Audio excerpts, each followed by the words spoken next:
சில பேர் ஆளை பார்த்தா 60 வயசு மாதிரி தோணும். உண்மையான வயசு என்னன்னு பார்த்தா 40 அல்லது 45ம்பாங்க. சில பேரை பார்க்கறதுக்கு 45 மாதிரி தெரியும், உண்மையிலேயே 65 தாண்டி இருப்பாங்க. ஒரு மனிதனுக்கு 2 வகையான வயது உண்டுங்கிறார் ஓஷோ. அதாவது உடம்புக்குன்னு ஒரு வயசு, மனசுக்குன்னு ஒரு வயசு. முதல் உலக மகாயுத்தம் நடந்தது இல்லையா, அது முடிஞ்சதுக்கு அப்புறம் முதல் தடவையா மனிதனின் மூளை வளர்ச்சியை பத்தி மனநல வைத்தியர்கள் ஒரு கணக்கெடுப்பு சோதனை நடத்தினாங்களாம். அது வரைக்கும் மனிதனுக்கு 2 வகையான வயது உண்டுன்னு யாரும் சிந்திச்சதே இல்லையா. அந்த உலக மகாயுத்தம் முடிஞ்சதுக்கு அப்புறம் மனிதனுடைய சராசரி மனதின் வயதை கணக்கிட்டு பார்க்கும் பொழுது அவங்களுக்குலாம் ரொம்ப அதிர்ச்சியா இருந்துதான். ஏன்னா அது ரொம்ப பின்தங்கிய நிலையில இருந்திருக்கு, வளர்ச்சி அடையாத நிலையில இருந்திருக்கு. அவங்க கண்டுபிடிச்ச பிரகாரம் அப்ப மனசோட சராசரி வயசு என்ன தெரியுமா, 14. அப்படின்னா பாத்துங்க, உடல் ரீதியா ஒருத்தரோட வயசு 70 கூட இருக்கலாம், ஆனா மனசோட வயசு 14 தான். இதுக்கு நேர்மாறா அமைஞ்சு போச்சுன்னு வச்சுங்க. அதாவது ஒருத்தருக்கு உண்மையிலேயே 14 வயசு, அதாவது உடலோட வயசு 14, அவரோட மனசின் வயசு 70ன்னு வச்சுக்கோங்க. இப்படி அமைஞ்சுட்டுதுன்னா அவர் சீக்கிரம் ஞானத்தன்மை அடைஞ்சிருவார் அப்படின்னு அர்த்தம். இப்ப நமக்கெல்லாம் உடம்போட வயசு மனசோட வயசு ரெண்டும் ஒன்னா இருந்துட்டா அதுவே போதும், அதுவே பெரிய விஷயம். இப்ப எமர்சன் கிட்ட போய் ஒருத்தர் கேட்டாராம், உங்க வயசு என்ன அப்படின்னு. அவர் உடனே பதில் சொல்லியிருக்கார், 360 வருஷம் அப்படின்னாராம். கேட்டவர் குழம்பி போயிட்டார். அவர் என்ன சொல்றாரு, 360 வயசா, என்ன நம்ம காதல தான் சரியா விழலையா? எமர்சன் எப்பவும் உண்மையே பேசுற ஒரு சிறந்த அறிவாளி, அவர் இப்படிலாம் பொய் சொல்ல மாட்டாரே அப்படின்னு ஒரு யோசனை பண்ணிக்கிட்டே இவர் மறுபடியும் அவர் கிட்ட போனாராம். ஐயா, நீங்க சொன்னது சரியா என் காதல விழல, அதனால மறுபடியும் கேட்கிறேன், உங்க வயசு என்ன அப்படின்னாராம். எமர்சன் மறுபடியும் சொல்லியிருக்கிறார் 360 வருஷம்னு. வந்தவருக்கு உண்மையிலேயே அதிர்ச்சியா போயிட்டுது. அதுக்கப்புறம் மெதுவா ஆரம்பிச்சாராம், ஐயா நீங்க சொல்றதை என்னால ஏத்துக்க முடியாது, எப்படி பார்த்தாலும் இப்போ உங்களுக்கு வயசு ஒரு 60க்கு மேல இருக்காதுன்னு நினைக்கிறேன் அப்படின்னாராம். நீங்க சொல்றது சரிதான், அது என் உடம்போட வயசுன்னாராம் எமர்சன். அப்படின்னா ஏற்கனவே நீங்க சொன்னது அப்படின்னு கேட்டிருக்காரு, அது என் மனசோட வயசு அப்படின்னாராம். நம்மளை பொறுத்த வரைக்கும் அறிவு தூசு படிஞ்சிருக்கு, அது மாதிரியே அன்பும் மாசுபட்டிருக்கு. இது ரெண்டையும் சுத்தம் பண்ண வேண்டியிருக்குது, அப்பதான் நாம சரியான வயசுல வாழ முடியும். ஒரு ஆசாமி இருக்கிறார், அவருக்கு உடம்போட வயசு அதிகம், மனசோட வயசு ரொம்ப குறைச்சல், குழந்தை மாதிரி. அவர் ஒரு ஆஸ்பத்திரியில படுத்திருக்கிறார். நர்சம்மா எல்லாருக்கும் மருந்து கொடுத்துட்டு போறாங்க. கொஞ்ச நேரம் கழிச்சு திரும்பி வந்தாங்க. அப்ப இவர் அந்த அம்மாவை கூப்பிட்டு சொல்றார், இதை பாருங்க சிஸ்டர், நீங்க எல்லாருக்கும் சின்ன சின்ன மாத்திரையா கொடுத்துட்டு எனக்கு மட்டும் நீளமான மாத்திரையா கொடுத்துட்டீங்க, முழுங்கிறதுக்கு ரொம்ப கஷ்டமா போச்சு, இனிமே எனக்கும் சின்ன மாத்திரையா கொடுங்க சிஸ்டர் அப்படின்னாராம். அந்த அம்மா உடனே அதிர்ச்சி ஆகி தலையில அடிச்சுக்கிட்டாங்களாம். நான் கஷ்டப்பட்டு மாத்திரையை முழுங்கினத்துக்கு நீங்க ஏமா தலையில தட்டிக்கிறீங்க அப்படின்னு கேட்டிருக்காரு இவர். இதுக்கு அவங்க சொல்லியிருக்கிறாங்க, நான் உங்களுக்கு கொடுத்துட்டு போனது மாத்திரை இல்லைங்க, அது தெர்மாமீட்டர் அப்படின்னாங்களாம்.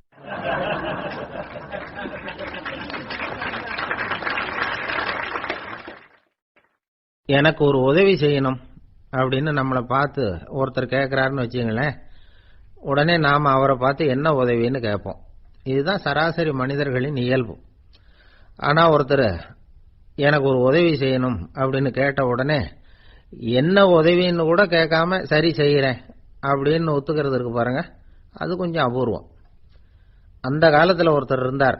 அவர் எப்படி தெரியுமா, உதவி கேட்கறவங்க நல்லவங்களா கெட்டவங்களா அப்படின்னு கூட பார்க்கல, தனக்கு நன்மையா தீமையா அப்படின்னு கூட பார்க்கல, உதவி செய்யறேன்னு புறப்பட்டுட்டார். அவர் யார் தெரியுமா, அவர் தான் நல சக்கரவர்த்தி. அவர் மாதிரி நாமும் உதவி கேட்கறவங்களுக்கு உடனே உதவி செய்யறதுக்கு தயாரா இருக்கணும் அப்படின்னு சொன்னார் ஒரு ஆன்மீக பேச்சாளர். நல சரித்திரத்தை அவர் சொல்லிட்டு இருந்தார். இந்திரன், அக்னி, வருணன், யமன், இவங்க 4 பேரும் நலனை பார்த்து எங்களுக்கு நீ உதவி செய்யணும், எங்களுக்காக நீ தூது போகணும் அப்படின்னு கேட்கறாங்க. யாருகிட்ட தூது போகணும், என்ன காரியத்துக்காக போகணும் அப்படின்னு கேட்கணும்ல. நலன் அப்படி கேட்கவே இல்லை, உடனே சரின்னு ஒத்துக்கிறான். அதுக்கப்புறம் அவங்க விவரம் சொல்றாங்க, என்ன உதவி, யாருகிட்ட தூது போகணும் அப்படிங்கிற விவரத்தை சொல்றாங்க. நலனுக்கும் அப்புறம் தான் புரியுது, எந்த தமயந்தியை இவன் காதலிச்சானோ, எந்த தமயந்தின் சுயமரத்துக்காக இவன் போய்கிட்டு இருக்கிறானோ, அந்த தமயந்தியை பார்த்து தங்களுக்காக அவகிட்ட வாதாடணும், பேசணும், தங்கள்ல ஒருத்தரை கல்யாணம் பண்ணிக்கும்படியா கேட்கணும் அப்படின்னு அவங்க 4 பேரும் நலங்கிட்ட கேட்கறாங்க. இத கேட்டதும் நலன் கொஞ்சம் கூட முகம் சுளிக்கல, பதட்டப்படல. நேரா தமயந்தி கிட்ட போறான். இந்திரன், அக்னி, வருணன், யமன் இவங்களோட சிறப்புகளை எடுத்து சொல்றான். இவங்கள ஒருத்தரை கல்யாணம் பண்ணிக்கலாம் அப்படின்னு சொல்லி கேட்டுக்கிறான். ஆனா இதுக்கு தமயந்தி சம்மதிக்கல. சுயம்வரம் நடக்குது. அவ நலனை தேர்ந்தெடுக்கிறா. அந்த 4 பேரும் நலனுக்கு நிறைய வரங்கள்லாம் கொடுக்கறாங்க. அதுக்கப்புறம் இப்படி போகுது கதை. இதுல நாம கவனிக்க வேண்டியது என்னன்னா, உதவின்னு கேட்ட உடனே என்ன உதவின்னு கேட்காம சரி செய்யறேன்னு சொன்னான் பாருங்க, அதை கொஞ்சம் சிந்திக்கணும். செய்யறேன்னு ஒத்துக்கிட்டதுக்கு அப்புறம் அது என்ன உதவின்னு தெரிஞ்சும் முகம் சுளிக்காம அதை செஞ்சான் பாருங்க, அதையும் கொஞ்சம் சிந்திக்கணும். நம்மளும் ஒரு நண்பனை தேடி போனா, எனக்கு ஒரு உதவின்னா சரி சொல்லுன்னா, இப்போ உங்ககிட்ட 2 கார் இருந்தா என்ன பண்ணுவேன்னா, உடனே அதுல ஒண்ணு உங்ககிட்ட கொடுத்துருவேன்னா, அவன் உங்ககிட்ட 2 பங்களா இருந்தா என்ன பண்ணுவேன்னா, அதுல ஒண்ணு உங்ககிட்ட கொடுத்துருவேன்னா, உங்ககிட்ட 2 பேனா இருந்தா என்ன பண்ணுவேன்னா, அதுல ஒரு பேனாவை உங்ககிட்ட கொடுக்க மாட்டேன்னா அவன். ஏன்டா அப்படி சொல்றேன்னா, ஏன்னா இப்ப நிஜமாவே என்கிட்ட 2 பேனா இருக்கு, அதனால அப்படி சொல்றேன் அப்படின்னு நானா அவன்.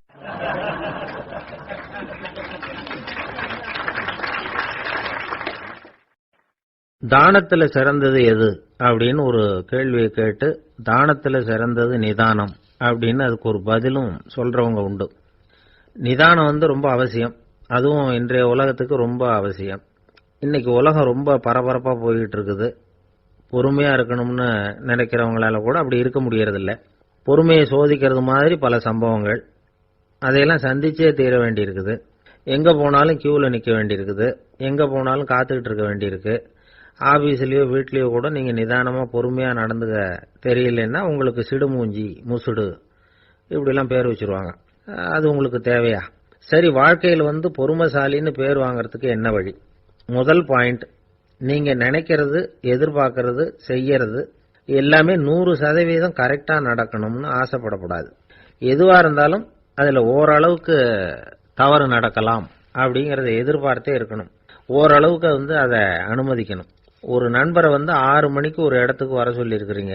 6 மணிக்கு அவர் வரல, உடனே பொறுமை இழந்து நடந்துக்க கூடாது. ஒரு 10 நிமிஷம் டிலே ஆகலாம். ஒரு வர்ற வழியில பஸ்ஸு கூட ஏதாவது டிராபிக்ல மாட்டிருக்கலாம். அதெல்லாம் எதிர்பார்த்தே கொஞ்சம் காத்திருக்கிறதுல ஒன்றும் தப்பு இல்லை. சில சமயம் டிலே ஆகிறது கூட நல்லதா முடியும். ஒரு பஸ்ஸை தவற விட்டுட்டு, ஐயோ கொஞ்சம் ஒரு 2 நிமிஷம் முன்னாடி வந்திருந்தா பிடிச்சிருக்கலாமே அப்படின்னு தவிச்சுக்கிட்டு இருப்பாங்க சில பேர். அடுத்தபடியா வர்ற பஸ் நேரடியா நீங்க போக வேண்டிய இடத்துக்கே கொண்டு போய் விடுற பஸ்ஸா கூட இருக்கலாம். அது உங்களுக்கு முன்னாடி தெரியாதுல்ல. சில நெருக்கடியான சூழ்நிலைகளை தமாஷா எடுத்துக்கிறதுக்கு பழகிக்கணும். சில இடங்களுக்கு போறப்ப காத்திருக்கிறதுக்கு நம்ம மனசை தயார்படுத்திக்கிட்டே போகணும். ஒரு ரயிலுக்கோ பஸ்ஸுக்கோ அல்லது விமானத்துக்கோ கப்பல் பிரயாணத்துக்கோ போறப்போ அங்க போய் நீங்க மணிக்கணக்கில் கூட காத்துக்கிட்டு தான் இருக்கணும். புறப்படுற நேரம் கூட மாறலாம். நீங்க போய் சேர்ந்ததும் அது உடனே புறப்படணும்னு கட்டாயமா என்ன? அது மாதிரி சமயத்துல படிக்கிறதுக்குன்னு சில சுவாரஸ்யமான புத்தகங்களையும் கையில் எடுத்துக்கலாம். உங்களை சுத்தி எவ்வளவோ சுவாரஸ்யமான சம்பவங்கள் நடந்துகிட்டு இருக்குது இல்ல, அதையெல்லாம் வேடிக்கை பாருங்க. எதுக்காக காத்துக்கிட்டு இருக்கிறோமோ அந்த காரியத்துல உண்மையாவே நமக்கு ஒரு அக்கறை இருந்தா நமக்கு போர் அடிக்காது. சில கோயில்கள்ல பார்த்திருப்பீங்க, தரிசனத்துக்காக பக்தர்கள் நாள் கணக்குல காத்துக்கிட்டு இருப்பாங்க. அவங்க எல்லாம் அழுத்துக்கிறது இல்ல. ஆண்டவனை தரிசிக்கணுங்கிற உண்மையான அக்கறை இருக்கிறதுனால அவங்களுக்கு போர் அடிக்கிறது இல்ல. ஆனா சில சினிமா தியேட்டர்ல கூட பார்க்கலாமே, சினிமா கியூ கூட அப்படிதான். சாயந்தரம் 6 மணி ஆட்டத்துக்கு காலம்பரம் 6 மணிக்கே போய் கூட காத்துக்கிட்டு இருப்பாங்க. அவங்களுக்கு எல்லாம் போர் அடிக்காது, படம் பார்க்குற ஆர்வம். இன்னொரு முக்கியமான விஷயத்த நாம பழக்கப்படுத்திக்கணும். லிவ் ஃபார் தி மூமெண்ட் அப்படிங்கிறாங்க நிபுணர்கள். ரொம்ப பேர் எப்படின்னா அடுத்தபடியா நடக்க போற விஷயத்திலேயே கவனமா இருப்பாங்க. அந்த நினைப்புலயே இந்த நிமிஷத்தை பொறுமை இல்லாம கழிப்பாங்க. ஒருத்தர் இருக்கார், அவர் எப்படின்னா ஆபீஸ் முடியறதுக்குள்ளேயே சார் 5 மணிக்கெல்லாம் ரெடியா இருங்க, நாம அந்த ஹோட்டல்ல போய் டிஃபன் சாப்பிடணும் அப்படின்னு 4 மணிலேருந்து சொல்லிட்டு இருப்பார். 4:55க்கே பரபரப்பா ஓடி வருவார். 2 பேரும் புறப்படுவோம், ஹோட்டலுக்கு போவோம், சாப்பிட்டுக்கிட்டு இருப்போம். அப்படி சாப்பிட்டுட்டு இருக்கிறப்ப சார் சாப்பிட்டு முடிச்சது நேரா ஒரு ஜவுளி கடைக்கு போறோம் அப்படிம்பார். பரபரக்க சாப்பிட்டு முடிப்பார், புறப்படுவார். ஜவுளி கடையில அவசரமா சீக்கிரம் பில் போடுங்க சார், சினிமாவுக்கு நேரம் ஆயிடும் பாரு. சினிமா தியேட்டர்ல உட்காந்து அடுத்தபடியா எங்க டின்னர் சாப்பிடுறதுன்னு யோசனை பண்ணிட்டு இருப்பார். ராத்திரி படுக்கையில் விழுந்ததுக்கு அப்புறமும் நாளைக்கு காலையில் எழுந்திரிச்சதும் அதை பண்ணணும் இதை பண்ணணும்னு திட்டம் போட்டுக்கிட்டே இருப்பார். அதாவது எப்பவும் அடுத்த நிமிஷம், அடுத்த நாள், அடுத்த வாரம், அடுத்த வருஷம், இதுதான் அவங்க சிந்தனை. இந்த நிமிஷம் என்ஜாய்மெண்ட் அவங்க இழந்துடுறாங்களாம். அதனால்தான் வாழ்நாள் பூரா பொறுமையின்மை, அவஸ்தை, அல்லல். அதனால நாம எல்லாரும் வாழ்க்கையில நிதானமா இருக்கிறதுக்கு கத்துக்கணுமா. அதுக்காக இந்த நிதானத்துக்கு வேற விதமான அர்த்தம் பண்ணிக்கப்படாது. ஒருத்தர் அப்படித்தான் ஒரு தடவை அவருடைய குதிரை காணாம போயிட்டு தான். அதுக்காக அவர் கவலைப்படல, நிம்மதியா இருந்தார், சந்தோஷமா இருந்தார். என்ன சார் இது, உங்க குதிரை திருட்டு போயிட்டுதுங்கிறீங்க, நீங்க கவலைப்படாம இருக்கிறீங்களே அப்படின்னு கேட்டாங்களாம். அதுக்கு அவர் சொல்லியிருக்கார், நல்ல வேளை சார், கட்டியிருந்த குதிரை காணாம போயிருக்குது. நான் அது மேல உட்கார்ந்து இருக்கிற சமயம் அது காணாம போயிருந்ததுன்னா, திருட்டு போயிருந்ததுன்னா நானும் சேர்ந்துல காணாம போயிருப்பேன் அப்படின்னாராம். எவ்வளவு நிதானமான ஆள் பாருங்க.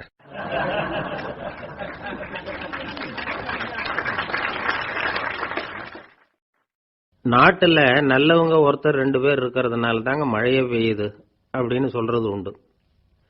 நல்லார் ஒருவர் உளரேல் அவர் பொருட்டு எல்லாருக்கும் பெய்யும் மழை. சில சமயம் ரொம்ப பேர் திடீர்னு நல்லவங்களா ஆயிடுவாங்க போல இருக்கு. அதனாலதான் விடாம பேய் மழையா கொட்டி தீர்த்துடுது. எல்லாரும் நல்லவங்களாயிட்டா உலகமே தாங்காது போல இருக்க. அப்பப்ப ஒருத்தர் 2 பேர் நல்லவங்களாகணும், அப்பதான் சீரா மழை பெய்யும். மாசத்துக்கு 3 பேர் நல்லவங்களானா மாதம் மும்மாரி பொழியும். இதெல்லாம் வேடிக்கை பேச்சு. இப்போ இதெல்லாம் ஒரு பக்கம் இருக்கட்டும், இப்போ விஷயத்துக்கு வருவோம். ஒரு கும்பல்ல நல்லவன் யாரு அப்படிங்கறத எப்படி கண்டுபிடிக்கிறது? இதுக்கு ஒரு வேடிக்கை கதை உண்டு. என்னுடைய நண்பர் ஒருத்தருக்கு அவங்க பாட்டி அம்மா சொன்ன கதையா அது. அது என்ன கதைன்னா, ஒரு ஊர்ல ஒரு சமயம் பலமான மழை பெய்ய ஆரம்பிச்சுட்டுதான். இடி மின்னல் ரொம்ப கடுமையா இருந்திருக்குது. ஆரம்பிச்ச மழை வர வர கடுமையா ஆகிட்டு இருக்குதே தவிர நிக்கிற பாடா தெரியல. ஊரு ஜனங்கள்லாம் பார்த்தாங்க. இதுக்கு மேலேயும் வீட்டு உள்ள இருந்தா ஆபத்துங்கிறத புரிஞ்சுக்கிட்டாங்க. ஏன்னா வீடெல்லாம் இடிஞ்சி விழுந்துருமோங்கிற பயம்.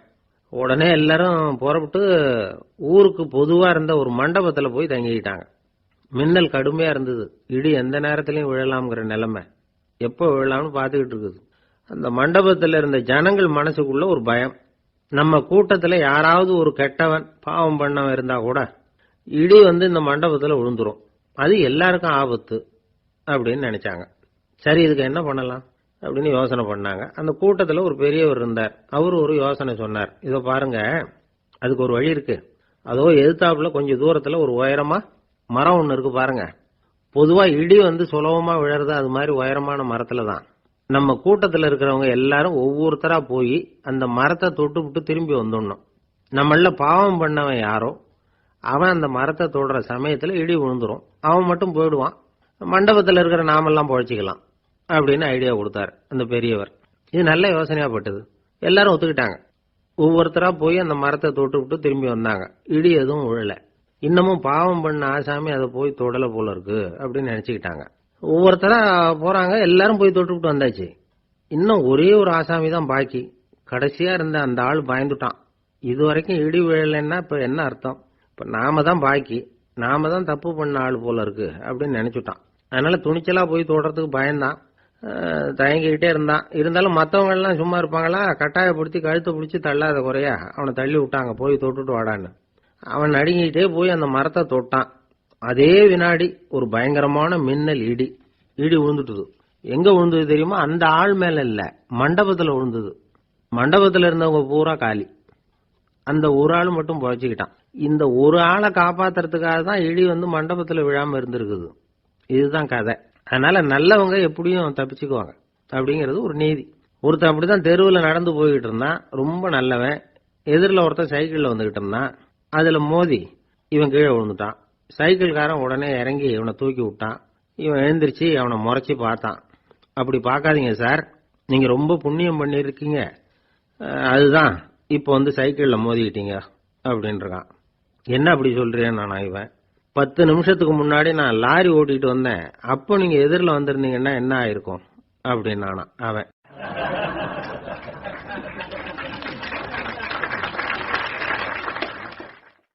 ஒரு ஊர்ல ஒரு ஆள் இருந்தான், தையல் கடை வச்சிருந்தான்.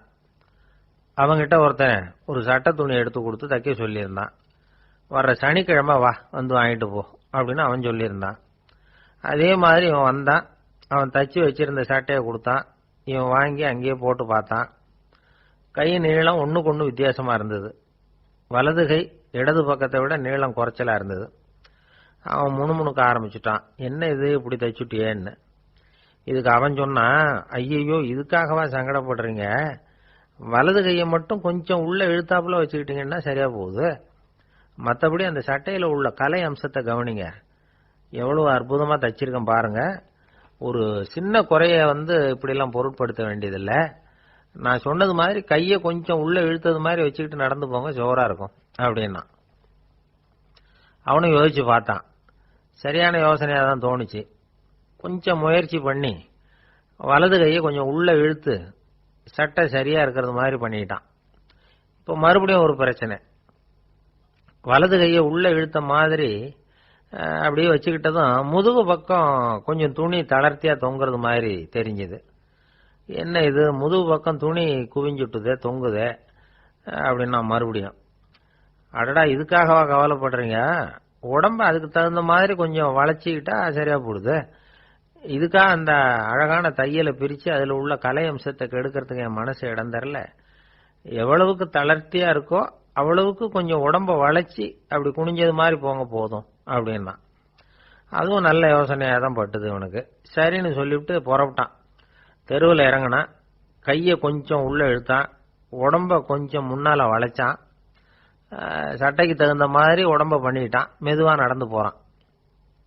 இப்போ எதிரில் இன்னொருத்தன் வரான், இவனை பார்க்கறான், இவன் போட்டிருக்கிற சட்டையை பார்க்கறான், ஆஹா அற்புதம்ங்கிறான். சும்மா சொல்லப்படாது, ரொம்ப நல்லா இருக்கு, நிச்சயமா இது இந்த ஊர் மேல தெருவில் இருக்கிற ஒருத்தன் இருக்கானே அவன் தச்சதா தான் இருக்கணும் அப்படின்னா. இதை கேட்டதும் அவனுக்கு ஆச்சரியம், எப்படி அவ்வளவு கரெக்டா கண்டுபிடிச்சிங்க அப்படின்னு கேட்டிருக்கான். இதுக்கு அந்த வழிபோக்கன் சொன்னானா, அவன் ரொம்ப கெட்டிக்காரன், உங்களை மாதிரி உடம்பும் கையும் வளைஞ்சு போன ஒரு ஆசாமிக்கு அவனை தவிர வேற யாராலேயும் இவ்வளவு பொருத்தமான ஒரு சட்டையை தைக்க முடியாது அப்படின்னானா. பாருங்க, அவனுக்காக இவன் அனுசரிக்க போய் இவனோட நிலைமை எப்படி ஆயிட்டுது பாருங்க. இதே மாதிரி தான் சில சடங்குகளும் சம்பிரதாயங்களும் நம்மளை கோமாளி ஆக்கி விட்டுரும். எதுவா இருந்தாலும் அதுல அறிவுபூர்வமான அணுகுமுறை அவசியம். ஒரு நர்ஸ் அவசரமா ஓடி டாக்டர் கிட்ட சொல்லிச்சான், டாக்டர் ஒரு தப்பு நடந்து போச்சு, 10ஆம் நம்பர் பெட்ல இருக்கிற பேஷண்ட்டுக்கு காலில் ஆபரேஷன் பண்றதுக்கு பதிலாக கையில் ஆபரேஷன் பண்ணி விட்டீங்க, கை ஆபரேஷன் பண்ணிக்க வேண்டிய ஆள் 7ஆம் நம்பர் பெட்ல இருக்கார் அப்படின்னு தான். அதுக்கு இவர் பதட்டப்படாம சொன்னாராம், பரவாயில்ல இவரை தூக்கி 7ஆம் நம்பர் பெட்ல போட்டுரு அப்படின்னாராம்.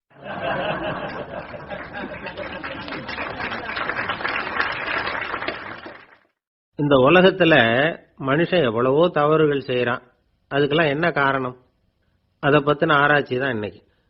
இதுக்கு ஆராய்ச்சி என்னத்துக்கு, அது தெரிஞ்ச விஷயம் தானே அப்படின்னு நீங்க நினைக்கலாம். ஆனா அப்படி அலட்சியமா இந்த விஷயத்தை விட்டுறக்கூடாது. பொதுவா எல்லோரும் நினைக்கலாம் எது சரி எது தவறு அப்படின்னு தெரியாததுனால தான் மனுஷன் தப்பு பண்றான் அப்படின்னு. ஆனா அப்படி சொல்லிட முடியாது. மனுஷன் தெரிஞ்சே தான் தவறுகள் பண்றான். இப்போ உதாரணத்துக்கு ஒரு சாலையில இடது பக்கம் போக வேண்டிய ஒருத்தர் நடுக்கோட்டை தாண்டி வலது பக்கமா வண்டியை ஓடிட்டு போறாருன்னு வச்சுங்க. என்னப்பா இது தப்பு இல்லையா அப்படின்னு அவர்கிட்ட கேட்டா, அதெல்லாம் எனக்கு தெரியும், நீ உன் வேலையை பார்த்துட்டு போ அப்படிம்பார். வலது பக்கமா போறது தப்புன்னு தெரிஞ்சே தான் அவர் அப்படி செய்யறார், அப்படி போறார். பெரிய உத்தியோகத்தில் இருக்கிறவங்க கூட லஞ்சம் வாங்குறாங்க, அவங்களுக்கெல்லாம் லஞ்சம் வாங்குறது தப்புன்னு தெரியலன்னு அர்த்தம். திருடுறது தப்புன்னு தெரியாமலாம் மனுஷன் திருடுறான், நல்லாவே தெரியும். நீங்க வேணும்னா கேட்டு பாருங்க, வேற வழி இல்ல அதனால தான் திருடுறேன்பா. திருடுறது ஒரு புண்ணியமான காரியம்னு திருடனே கூட சொல்ல மாட்டான். திருடுறது தவறுங்கிறது திருடனுக்கு தெரியும் அப்படிங்கறத விளக்கறதுக்காக ஒரு பெரியவர் ஒரு கதை சொன்னார். அதாவது 2 திருடர்கள் 2 பேரும் சேர்ந்து ஒரு வீட்டுக்கு போய் ஒரு 10,000 ரூபாயை திருடிட்டு வந்துடுறாங்க. ஒரு காட்டு வழியா வந்துகிட்டு இருக்கிறாங்க. இன்னும் விடியல. 2 பேருக்கும் தூக்கம் கண்ணை சுத்துது.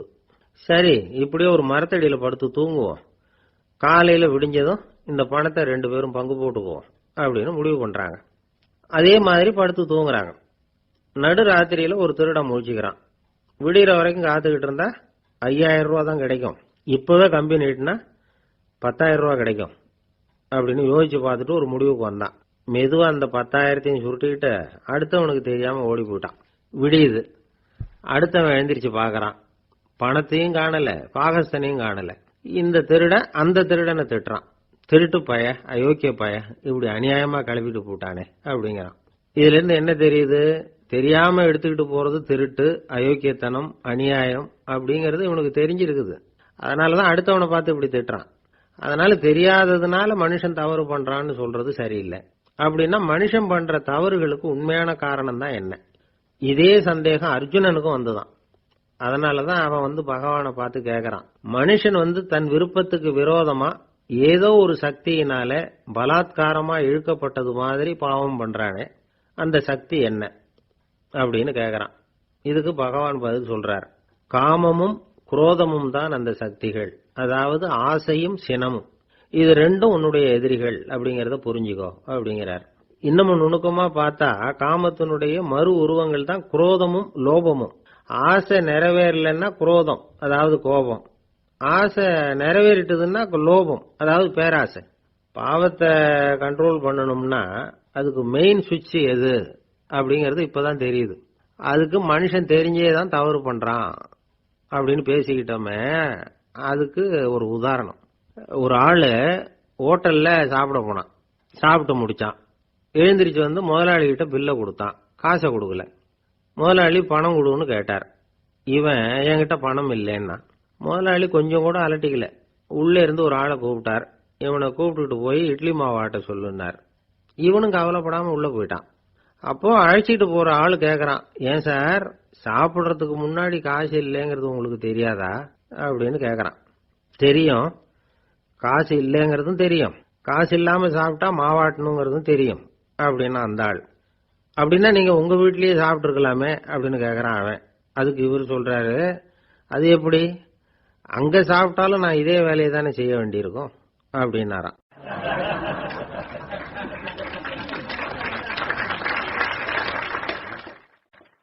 கப்பல் கடல்ல போய்கிட்டு இருக்கு. புயல், சூறாவளி, அலையெல்லாம் பெருசு பெருசா ரொம்ப உயரமா உண்டாகுது. கடுமையான காற்றிலேயும் வேகமான அலைகள்லேயும் சிக்கி அந்த கப்பல் தடுமாறுது. திசை மாறி போச்சு. எந்த பக்கம் போயிட்டு இருக்கிறோம்னே தெரியல. அந்த கப்பலை செலுத்திக்கிட்டு இருந்த மாலுமி ரொம்ப சாமர்த்தியமா செயல்பட்டார். தன்னுடைய அறிவாற்றலையும் திறமையையும் முழுமையா பயன்படுத்தினார். அந்த கப்பலை கட்டுப்படுத்தினார். மெதுவா அந்த சூறாவளியிலிருந்து கப்பலை காப்பாத்தி கரைக்கு கொண்டுட்டு சேர்த்துட்டார். மாலுமின்னு ஒருத்தர் இருந்ததுனால அந்த மரக்கலம் காப்பாற்றப்பட்டது.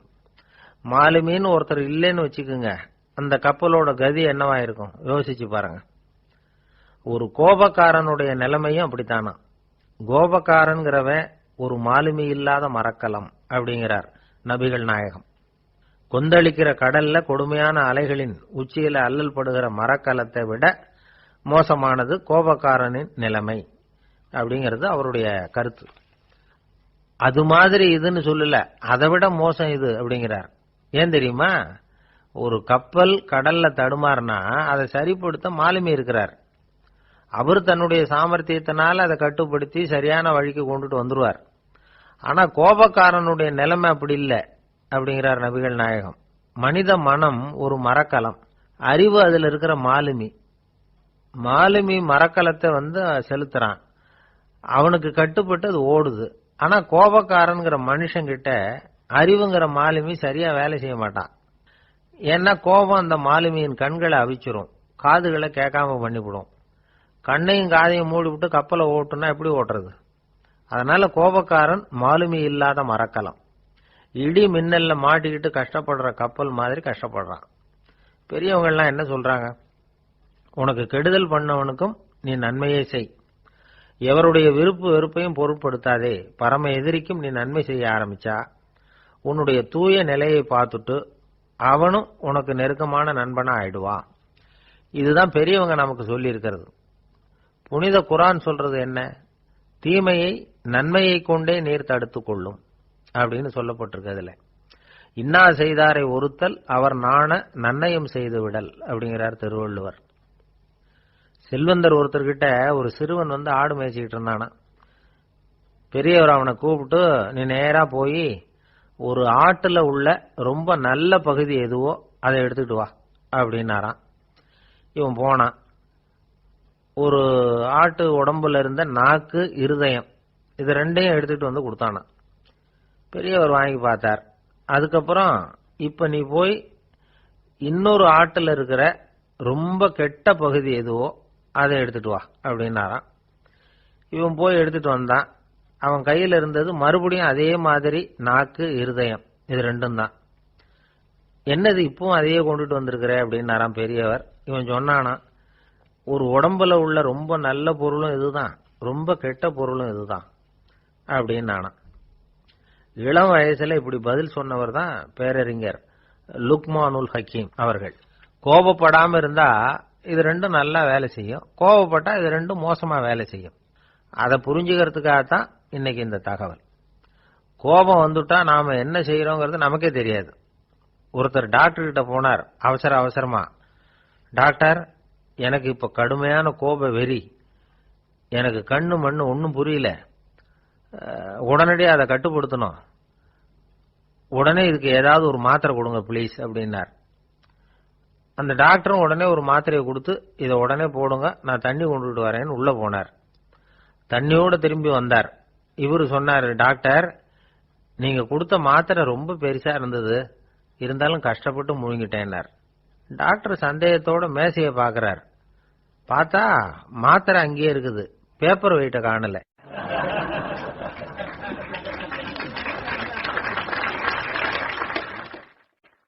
நம்மள மாதிரி ஒரு ஆசாமி அவன் நம்மள மாதிரியே கற்பனை பண்ணான். அதாவது நாம தான் இந்த உலகத்துல ரொம்பவும் கஷ்டப்படுறோம், மற்றவங்க எல்லாம் சந்தோஷமா இருக்கிறாங்க அப்படின்னு அவன் நினைச்சுக்கிட்டான்.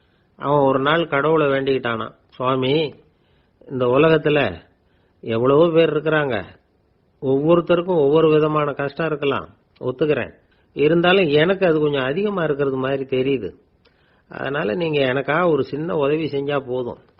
அது வேற ஒண்ணும் இல்ல, என்கிட்ட இருக்கிற துயரங்களை இன்னொருத்தர் யாருகிட்டயாவது கொடுத்துருங்க, அவர்கிட்ட இருக்கிற துயரங்களை என்கிட்ட மாத்தி கொடுத்துருங்க, ஒரு மியூச்சுவல் டிரான்ஸ்பர், அவ்வளவுதான், அப்படி பண்ணிவிட்டா போதும் அப்படின்னு வேண்டிக்கிட்டானா. அன்னைக்கு ராத்திரியே அவன் ஒரு கனவு கண்டிருக்கான். வானத்திலிருந்து ஒரு குரல் கேட்டிருக்கு. அது என்ன சொல்லிச்சு தெரியுமா? ஏ ஜனங்களே, எல்லாரும் அவங்கவுங்க கஷ்டங்களை ஒரு பையில போட்டு எடுத்துக்குங்க, அப்படி எடுத்துக்கிட்டு நேரா இந்த ஊர் எல்லையில இருக்கிற கோயிலுக்கு வந்து சேருங்க அப்படின்னு அந்த குரல். ஆஹா, கடவுள் நம்ம பிரார்த்தனைக்கு செவி சாய்ச்சுட்டார் அப்படின்னு சந்தோஷப்பட்டான் இவன். உடனே என்ன பண்ணா, தன்கிட்ட இருந்த கஷ்டத்தையெல்லாம் ஒரு சாக்கு பையில போட்டு எடுத்துக்கிட்டான். வீட்டை விட்டு வெளியில வந்தான். தெருவில் இறங்கி நடக்கிறான். அங்க பார்த்தா ஏகப்பட்ட பேர் ஆளுக்கு ஒரு பைய தூக்கிக்கிட்டு கோயிலுக்கு போயிட்டு இருக்கிறாங்க. சில பேர் மூட்டையா கட்டி தலையில சுமந்துக்கிட்டு போயிட்டு இருக்கிறாங்க. இவன் பார்த்தான். இவனுக்கு ரொம்ப ஆச்சரியமா இருந்தது. ஏன்னா எல்லாரும் வச்சிருக்கிற பைய இவன் பைய விட பெருசா இருந்தது. இவன் பை தான் இருக்கிறதுலயே கொஞ்சம் சின்னதா தெரிஞ்சது. இப்ப அவன் மறுபடியும் சாமியை வேண்டிக்கிட்டான், கடவுளே, இப்ப உள்ள சூழ்நிலையை கவனிச்சா என்கிட்ட இருக்கிற பையே பரவாயில்லன்னு தோணுது, அதனால வேற பைய எதையும் மாத்த வேணாம், இதுவே பரவாயில்ல, இந்த பையோட திரும்பி வீட்டுக்கு போனா போதும்னு நினைக்கிறேன் அப்படின்னு ஏதோ நினைக்க ஆரம்பிச்சுட்டான் அவன். எல்லாரும் கோயிலுக்கு போய் சேர்ந்தாங்க. கோயில்ல அந்த குரல் மறுபடியும் கேட்டுது. எல்லாரும் அவங்கவுங்க பைகளை சுகத்துல தொங்க விடுங்க, திடீர்னு விளக்குகள் அணையும், மணி அடிக்கப்படும், அதுதான் அடையாளம். அந்த சமயத்துல இருட்டுல உங்களுக்கு வேண்டிய பைய நீங்க மாத்தி எடுத்துக்கலாம், தேர்ந்தெடுத்துக்கலாம். வெளிச்சம் இருக்கிறப்பவே உங்களுக்கு பிடிச்ச பைக்கு பக்கமா பார்த்து நீங்க நின்னுக்கலாம் அப்படின்னு சொல்லி விவரம் சொல்லிச்சான் அந்த குரல். அப்படி சொன்னதுக்கு அப்புறம் திடீர்னு விளக்கு அணைஞ்சுது, மணி அடிச்சுது. கொஞ்ச நேரம் கழிச்சு மறுபடியும் விளக்குகள்லாம் எரிஞ்சுது. இப்போ பார்த்தா எல்லாரும் அவங்கவுங்க பையையே கெட்டியா பிடிச்சிட்டு நிக்கிறாங்க. இவனும் அப்படியே நிக்கிறான். இவன் மெதுவா பக்கத்துல நிக்கிறவங்க கிட்ட கேட்டானா, ஏன் நீங்க பைய கையிலேயே வச்சிருக்கிறீங்க, செவுத்துல மாட்டலையா அப்படின்னு கேட்டிருக்கான். இல்லப்பா, நீ ஏன் கையிலேயே வச்சிருக்கிறியோ அதே காரணத்துக்காக தான் நாங்களும் வச்சிருக்கிறோம். நம்ம கவலைகளை பத்தி நமக்கு ஓரளவுக்காவது தெரியும், ஆனா மற்றவங்க கவலைகள் நமக்கு பரிச்சயம் இல்லாதவை, பழக்கம் இல்லாதது. அதனால நமக்கு தெரிஞ்ச கவலைகளை சமாளிக்கிறது சுலபம். தெரியாததை சமாளிக்கணும்னா மறுபடியும் ஆரம்பத்திலிருந்து ஆரம்பிக்கணும். அதனால பழைய நண்பர்களோட வாழறது தான் மேல் அப்படின்னு ஆனான். அதுக்கப்புறம் அவன் தன்னோட பைய போதும்னு வீட்டுக்கு திரும்பி வந்துட்டானான். இது ஒரு பெரியவர் சொல்லி இருக்கிற கதை. அதனால நம்ம கிட்ட இருக்கிற கஷ்டங்கள் தான் பெருசு, அதை இன்னொருத்தங்கிட்ட கொடுத்துட்டு மாத்திக்கலாம் அப்படின்னு நினைக்கிறது தப்பு. இதே மாதிரி இன்னொரு சம்பவம். ஒரு ஊர்ல ஒரு நாள் ராத்திரி ஆகாயத்திலிருந்து கடவுள் குரல் கேட்குது, இந்த ஊர்ல இருக்கிற ஜனங்கள்லாம் கொஞ்சம் கவனிங்க, உங்களுக்கு ஒரு செய்தி. அதாவது இங்க இருக்கிற ஜனங்கள்லயே கொஞ்சம் கூட கவலையே இல்லாத ஆள் யாருன்னு எனக்கு தெரியணும். அதனால எல்லாரும் அவங்க கவலைகளை ஒரு பையில போட்டு எடுத்துக்கிட்டு கோயிலுக்கு வாங்க அப்படின்னார் கடவுள். உடனே வரிசையா எல்லாரும் வர ஆரம்பிச்சாங்க. எல்லார் கையிலையும் பை இருந்தது, சின்னதும் பெருசுமா. கவலையே இல்லாத ஆள் யாருன்னு தேடினார் கடவுள். ஒரே ஒரு ஆள் மட்டும் கையில எதுவும் இல்லாம வெறும் கையை வீசிக்கிட்டு ரொம்ப ஜாலியா நடந்து வந்துகிட்டு இருந்தான். கடவுள் அவங்க கிட்ட போனார். ஏன்பா உனக்கு கவலையே இல்லையா அப்படின்னு கேட்டார். எனக்கும் சில கவலைகள்லாம் உண்டு அப்படின்னானா அவன். எங்க அதெல்லாம்னு கேட்டிருக்காரு கடவுள். பின்னாடி லாரியில வந்துகிட்டு இருக்கு அப்படின்னானா அவன்.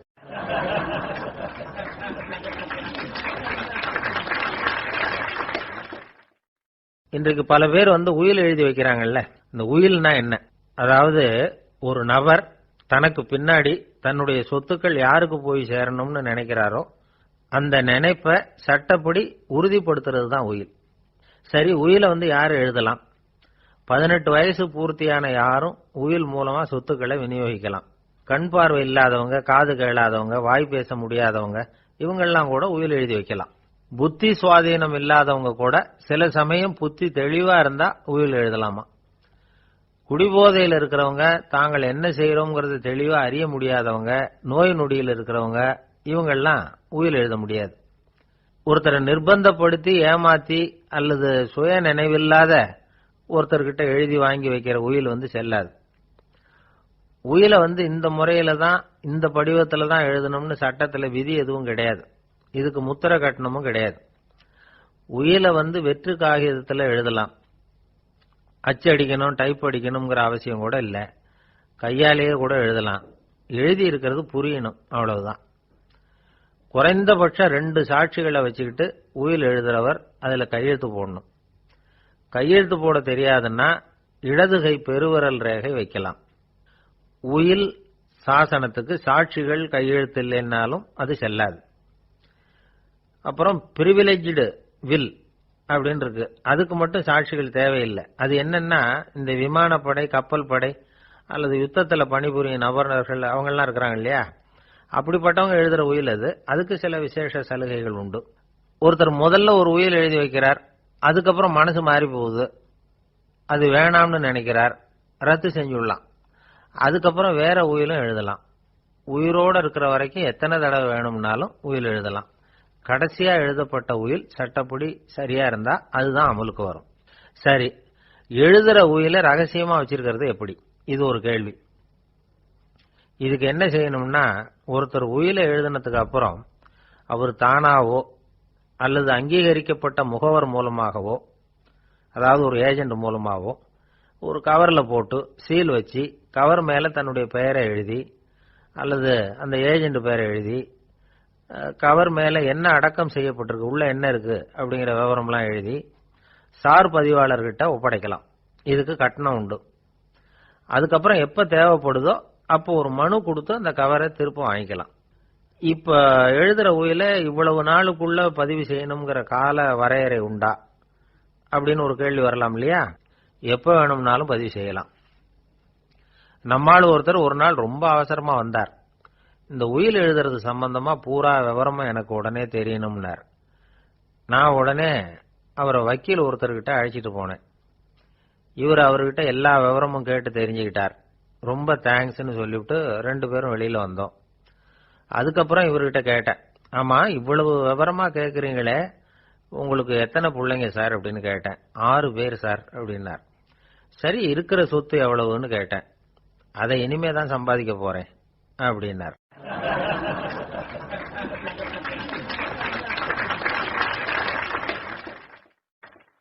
இன்பம் துன்பம் இது ரெண்டும் சேர்ந்ததுதான் வாழ்க்கை. இது எல்லாரும் சொல்லிட்டு இருக்கிற ஒரு உண்மை. அது சரி, இது ரெண்டும் வர்றதுக்கு என்ன காரணம்? துறவி ஒருத்தர் யோசிச்சு பார்த்திருக்கார்.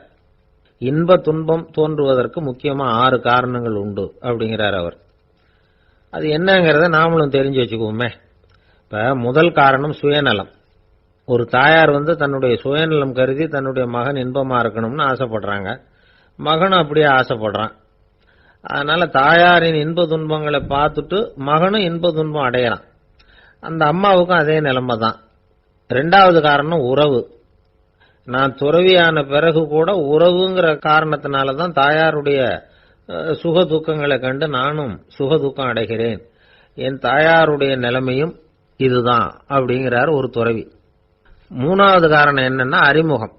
எனக்கு அறிமுகமான ஒருத்தரை ரயில் நிலையத்தில் சந்திக்கிறேன். அவர் தன்னுடைய பணப்பையை எங்கேயோ தொலைச்சுட்டு வருத்தப்பட்டு இருக்கிறார். நானும் வருத்தப்படுறேன். அந்த சமயத்தில் யாரோ ஒருத்தர் இதுதானே அவங்க பணப்பை அப்படின்னு சொல்லி கொண்டாந்து நீட்டுறார். பணப்பையை தொலைச்சவர் சந்தோஷப்படுறார், நானும் சந்தோஷப்படுறேன். இது அந்த துறவி சொல்ற அனுபவம்.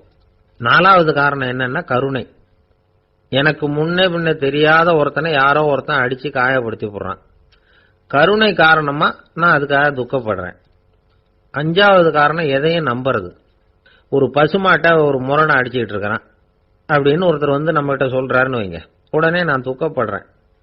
இன்னொருத்தர் வந்து அந்த முரணனை போலீஸ்காரங்க புடிச்சிட்டு போயிட்டாங்கன்னு சொல்லி சொல்றாரு, நான் உடனே சந்தோஷப்படுறேன். மூணாவதா ஒருத்தர் வந்து முதல் 2 பேரும் சொன்னது பொய்யுங்கிறார். அப்ப நான் இன்ப துன்பம் ரெண்டுமே இல்லாம நிம்மதியா இருக்கிறேன். இது ஒரு விதம். அடுத்தது ஆறாவது காரணம் என்னன்னா தன்மயமாகுதல். ஒரு நாவல் படிச்சுக்கிட்டு இருக்கிறோம், அதுல வர்ற பாத்திரங்களோட நாம ஒன்றி போயிடுறோம். அதுல வர்ற பாத்திரங்கள் சிரிச்சுதுன்னா நாமளும் சிரிக்கிறோம், அது அழுதுன்னா நாமளும் அழறோம். அதெல்லாம் வந்து அந்த துறவி சொல்ற அனுபவ உண்மைகள். இன்ப துன்பம் இது ரெண்டும் தோன்றுவதற்கு சுயநலம், உறவு, அறிமுகம், கருணை, எதையும் நம்புறது, தன்மயமாகிறது, இது எல்லாம் தான் முக்கிய காரணம் அப்படின்னு அவர் சொல்றார். ஆக கூடி ஒட்டு மொத்தமா யோசனை பண்ணி பார்த்தா பிற பொருள்கள் மீது பற்றுதல் காரணமா தான் நாம வந்து இன்ப துன்பம் அடையிறோம் அப்படிங்கறத புரிஞ்சுக்க முடியுது. மனுஷன் வந்து இன்ப துன்பம் அடையறதுக்கு 7வது காரணம் கூட ஒண்ணு உண்டு அப்படின்னு சொல்லிட்டே வந்தார் ஒருத்தர். அது என்ன அப்படின்னு கேட்டோம். அதுதான் சார் இந்த நீங்க சொல்லிட்டு வர்ற இன்று ஒரு தகவல்னார். எப்படி சொல்றீங்கன்னு கேட்டோம்.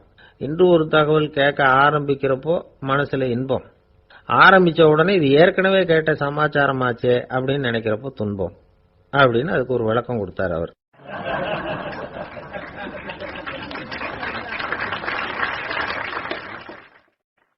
ஒரு நாள் காலை நேரம் ஒரு குரு படுக்கையை விட்டு எழுந்திருக்கிறார். உடனே சீடர்களை பார்த்து எல்லாரும் இப்படி வாங்கங்கிறார். எல்லாரும் வர்றாங்க வேகமா. என்னங்க வேணும் உங்களுக்கு அப்படிங்கிற மாதிரி எல்லாரும் குருவை பார்த்தாங்க பயபக்தியோட. குரு அந்த சீடர்களை பார்த்து, இதை பாருங்க, இப்ப நான் ஒரு சிக்கலான விவகாரத்தில் மாட்டிக்கிட்டு இருக்கிறேன், அதை நீங்க தீர்த்து வச்சா நல்லதுன்னார். சீடர்களுக்கு ஒன்றும் புரியல. என்ன இது இவர் இப்படி சொல்றாரு, நமக்குள்ள எல்லா விவகாரங்களையும் தீர்த்து வைக்கிறவர் நம்ம குருநாதர், அவருடைய விவகாரத்தை நாம தீர்த்து வைக்கிறதா, ஆச்சரியமா இருக்குதே, குருநாதருக்கே சிக்கலா அப்படின்னு யோசனை பண்ண ஆரம்பிச்சாங்க. இருந்தாலும் ரொம்ப பணிவா கேட்டாங்க, சுவாமி உங்களுக்கே சிக்கலா? இந்த உலகத்து சிக்கல்களுக்கும் சிரமங்களுக்கும் அப்பாற்பட்டவர் அல்லவா தாங்கள், அப்படிப்பட்ட உங்களுக்கு சிக்கல்னா அது எப்படி அப்படின்னாங்க. எனக்கு ஏற்பட்டிருக்கிற சிக்கல் அவ்வளவு பெருசு, ரொம்ப பெரிய விவகாரம் அது அப்படின்னார் குரு. கொஞ்சம் விவரமா சொல்லுங்க அப்படின்னாங்க இவங்க. இப்ப அந்த குரு விவரத்தை சொன்னார். அதாவது நேற்று ராத்திரி நான் ஒரு கனவு கண்டேன். அந்த கனவுல நான் ஒரு பட்டாம்பூச்சியா மாறிட்டேன். அப்படி மாறி ஒவ்வொரு மலரா பறந்து போய் உட்காந்து தேன் சாப்பிட்டேன் அப்படின்னார். சீடர்கள் இதை கேட்டதும் ரொம்ப திகைச்சு போயிட்டாங்க. என்ன இது, இது ஒரு பெரிய பிரச்சனையா? ஒரு சாதாரண கனவு கண்டதுக்காகவா இந்த காலை வேளையில நம்மளை எல்லாம் குருநாதர் இவ்வளவு அவசரமா கூப்பிட்டுருக்கார் அப்படின்னு நினைச்சாங்க. இருந்தாலும் கேட்டாங்க, இதுல என்ன சிக்கல் சுவாமி? கனவுங்கிறது எல்லாருக்கும் வரத்தானே செய்யும் அப்படின்னார் ஒரு சீடர்.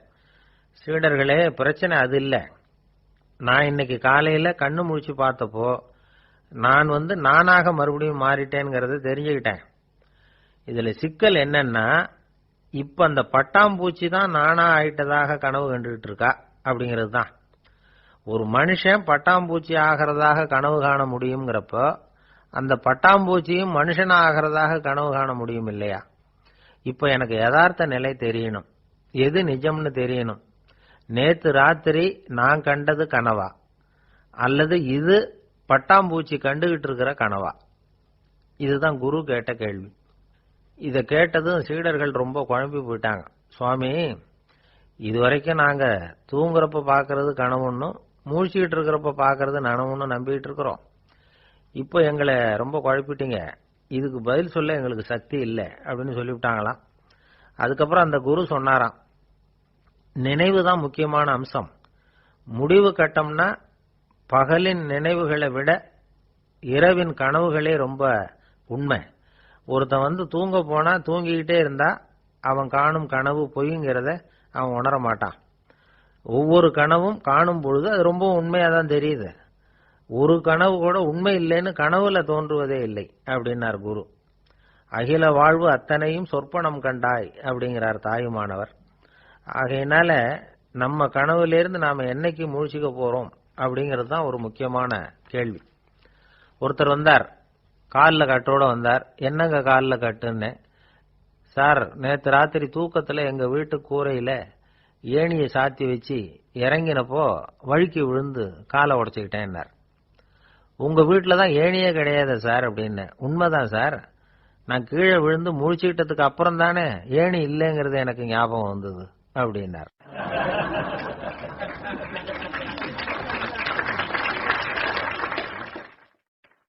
ஒரு நண்பர் சினிமா படம் தயாரிக்கிறவர், அவர்கிட்ட ஒரு நாள் பேசிக்கிட்டு இருந்தேன். அது எப்படி சார், நீங்க எடுக்கிற எந்த படமும் கையை கடிக்காத அளவுக்கு எடுத்துடுறீங்களே, அது எப்படின்னு கேட்டேன். அது ஒன்றும் பெரிய விஷயம் இல்லை சார். பெண்களுக்குன்னு சில உருக்கமான காட்சிகள், இளைஞர்களுக்குன்னு சில நடனங்கள், அடிதடி காட்சிகள், அப்புறம் வயசானவங்களுக்குன்னு சில ஆன்மீக காட்சிகள், சின்ன பிள்ளைங்களுக்கு சிரிப்பு, இப்படி எல்லாமும் சேர்த்து நான் படம் எடுக்கிறேன். மசாலா படம்னு பேரு. இது ரொம்ப பெருசா இல்லைன்னாலும் ஓரளவுக்கு சுமாரா ஓடிரும், கையை கடிக்காது அப்படின்னார். இது ஒரு உத்தி. சில பத்திரிகை ஆசிரியர்களும் இந்த உத்தியை கையாளுறது உண்டு. இந்த உத்திக்கு பார்னம் உத்தி அப்படின்னு பேரு. பார்னம் எஃபெக்ட் அப்படின்னு சொல்லுவாங்க. அதாவது ஃபீனியஸ் டி பார்னம் அப்படின்னு ஒருத்தர் அமெரிக்காவில் இருந்தாராம். அதாவது 19ஆம் நூற்றாண்டுல அமெரிக்காவில் கொடிகட்டி பறந்த ஒரு சர்க்கஸ் நிறுவனத்தின் அதிபர் அவர். இந்த உலகத்துல ஒவ்வொரு நிமிஷமும் ஒரு ஏமாளி பிறந்துகிட்டே இருக்கிறான் அப்படிங்கிறது அவருடைய சித்தாந்தம். ஒவ்வொருத்தரையும் திருப்திப்படுத்துற அளவுக்கு அம்சங்களை கொஞ்சம் கொஞ்சமா கலந்து கேளிக்கை நிகழ்ச்சிகளை நடத்தினது தான் அவருடைய மகத்தான வெற்றிக்கு காரணம். அதனால அந்த உத்தியை யார் கடைபிடிச்சாலும் சரி, அதுக்கு பார்னம் உத்தி அப்படின்னு பேர் வந்துட்டுது. ஜோசியம் சொல்றவங்களுக்கும் இந்த உத்தி தான் கை கொடுக்குது. ஒரு விஷயத்த ஒருத்தருடைய கோள் நிலைகள் அல்லது கையெழுத்து நிரூபிக்கிறதாக அவர்கிட்ட சொன்னா அதை அவர் நம்பிவிடுவார். ஆனா அந்த விஷயம் நல்லதா இருக்கணும், நேர்மையானதா இருக்கணும், அதாவது பாசிட்டிவா இருக்கணும். 8ஆம் இடத்துல குரு, 9ஆம் இடத்துல சனி, நீங்க ஒரு பெரிய மேதை தான் அப்படின்னு சொல்லுவாங்க. கேட்கறவங்களுக்கு அதை மறுக்கிறதுக்கு மனசு வராது. அப்படி சொல்லும் பொழுது கூடவே என்ன கொஞ்சம் முன்கோபம் அதிகமா இருக்கும், இருந்தாலும் அது உடனே மறைஞ்சிரும் அப்படின்னு சில அற்ப விஷயங்களையும் சொன்னாலும் அதையும் சரிதான்னு சொல்லி ஒத்துக்குவாங்க. ஆளுமையை எடை போடுகிற ஒரு நிறுவப்பட்ட உத்தியின் மூலமாக தன்னுடைய குணாதிசயங்கள் கண்டுபிடிக்கப்பட்டதாக அவர் நம்புறது தான் இதுக்கு காரணம்.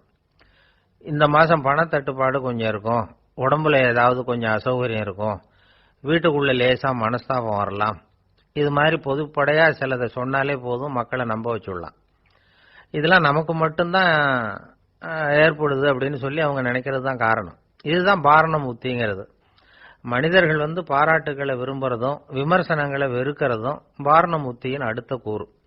அதனால ஒருத்தருக்கு ஜோசியம் சொன்னாலும் சரி, அவருடைய ஆளுமையை மதிப்பிடுறதாக இருந்தாலும் சரி, அவரை புகழற மாதிரி இருந்தாலும் சரி, அப்படி இருந்தாதான் அது சரியா இருக்கும். சாதகமான விஷயங்களை அதிகமாகவும் பாதகமான விஷயங்களை நாசூக்காவும் சொன்னா மக்கள் அதை நம்பிடுவாங்க. ஒருத்தரை கருமின்னு சொன்னா ஏத்துக்க மாட்டார். அதையே கொஞ்சம் மாத்தி நீங்க கொஞ்சம் சிக்கனமான ஆசாமி அப்படின்னு சொன்னா நீங்க சொல்றது சரிதான் சார் அப்படிம்பார். நீங்க பெரிய செலவாளி தான், இருந்தாலும் நல்ல விஷயங்களுக்கு தான் செலவழிப்பீங்க அப்படின்னு சொல்லணும். இப்படி இந்த பார்னம் உத்தியை கடைபிடிச்சு இன்னைக்கு வெற்றிகரமா காலம் தள்ளுறவங்க நிறைய பேர் இருக்கிறாங்க.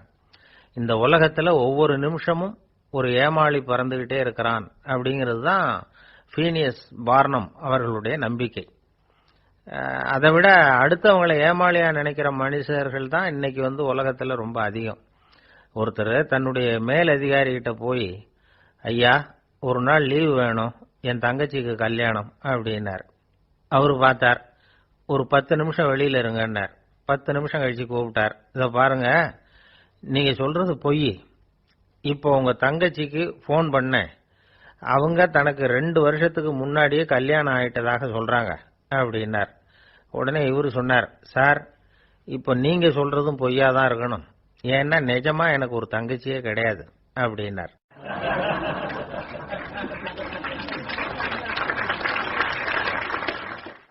ஒரு பெரிய அரசன் இந்த உலகம் பூராவையும் ஆண்டுகிட்டு இருந்தான். ரொம்ப காலம் அப்படி அரசாட்சி பண்ணிட்டு இருந்தான். திடீர்னு அவனுக்கும் சில எதிரிகள் முளைச்சாங்க. அவங்க எல்லாம் ஒண்ணு சேர்ந்து இவனை தோற்கடிச்சுட்டாங்க. தோத்து போனது இவனுக்கு பயம் வந்துட்டுது, எங்க எதிரிகள் நம்ம கொன்னுடுவாங்களோ அப்படின்னு. வெளியில வந்தா தனக்கு ஆபத்துன்னு பயந்துகிட்டு யாருக்கும் தெரியாம ஒரு குகைக்குள்ள போய் பதுங்கி கிடக்குறான். நிலைமைய பாருங்க. முதல் நாள் அரண்மனையில அதிகாரம் பண்ணிக்கிட்டு இருந்தவன் மறுநாள் குகையில பயந்து போய் பதுங்கி கிடக்குறான். ராத்திரி நேரம் வந்தது, பசி வயத்தை கிள்ளுது, பிச்சை எடுத்து சாப்பிட வேண்டிய நிலைமை. பிச்சை எடுக்கிறதுக்கு பாத்திரம் வேணுமே, என்ன பண்றது அப்படின்னு அங்கேயும் இங்கேயும் பாக்குறான். ஒரு மூலையில யாரோ விட்டுட்டு போன ஒரு ஓடு கிடக்குது, அதை எடுத்துக்கிட்டு புறப்பட்டான். இருட்டுல வழி புரியல, ஏதோ ஒரு யூகத்துல காலை மெதுவா எடுத்து வச்சு நடந்து போயிட்டு இருக்கிறான். வழியில ஒரு கருப்பு நாய் படுத்து கிடந்தது. இருட்டுல அவன் இது கண்ணுக்கு சரியா தெரியல, அவனுக்கு தவறி போய் காலை வச்சுட்டான். அது மேல நாய் சும்மா இருக்குமா, வள்ளுன்னு விழுந்து கடிச்சு விட்டுது. காலை பாக்குறான், காலத்தையும் நினைச்சு பாக்குறான். அரண்மனையில வீரக்கழல் அணிந்த காலை உடைய மன்னா அப்படின்னு புகழ்வாங்களே புலவர்கள்லாம், ஆனா அது இன்னைக்கு நாய் கடிச்ச காலம் ஆயிட்டுதே அப்படின்னு நினைக்கிறான். அது மட்டும் இல்ல, முன்னாடி எல்லாம் பொற்கிண்ணங்கள்ல தான் அவன் சாப்பிடுவான். ஆனா இப்போ உடைஞ்சு போன ஓட்டு, அது ஓட்டை கையில வச்சுக்கிட்டு நிக்கிறான். அதுல ஏதாவது யாராவது சாப்பாடு போடுவாங்களான்னு. முன்னாடி எல்லாம் நிறைய பேர் அரண்மனைக்கு வருவாங்க, அரசருக்கு காணிக்கைன்னு சொல்லி இவன் காலடியில கொண்டாந்து கொட்டுவாங்க. அப்போலாம் இவன் அந்த ஜனங்களுடைய முகத்தை திரும்பி கூட பாக்குறது இல்ல, ரொம்ப கர்வமா உட்கார்ந்துருப்பான். அதே ஆளு இன்னைக்கு எல்லார் கண்ணிலையும் படுறது மாதிரி பிச்சை எடுத்துக்கிட்டு இருக்கிறான். அப்போலாம் காணிக்கைகளை தன்னுடைய கையால வாங்குறது தனக்கு கௌரவ குறைச்சல்னு நினைச்சு தன்னுடைய வேலைக்காரங்களை விட்டு தான் அதை வாங்க சொல்லுவான். இப்போ பாத்தீங்கன்னா அவனே தன் கையாலேயே பிச்சை வாங்குறான். நினைச்சு பாருங்க, அந்த மனுஷன் முத நாள் அரசன், மறுநாள் பிச்சைக்காரன். எவ்வளவு வித்தியாசம்! செல்வம் தான் இப்படி ஒரு வித்தியாசம் ஏற்படுறதுக்கு காரணம்.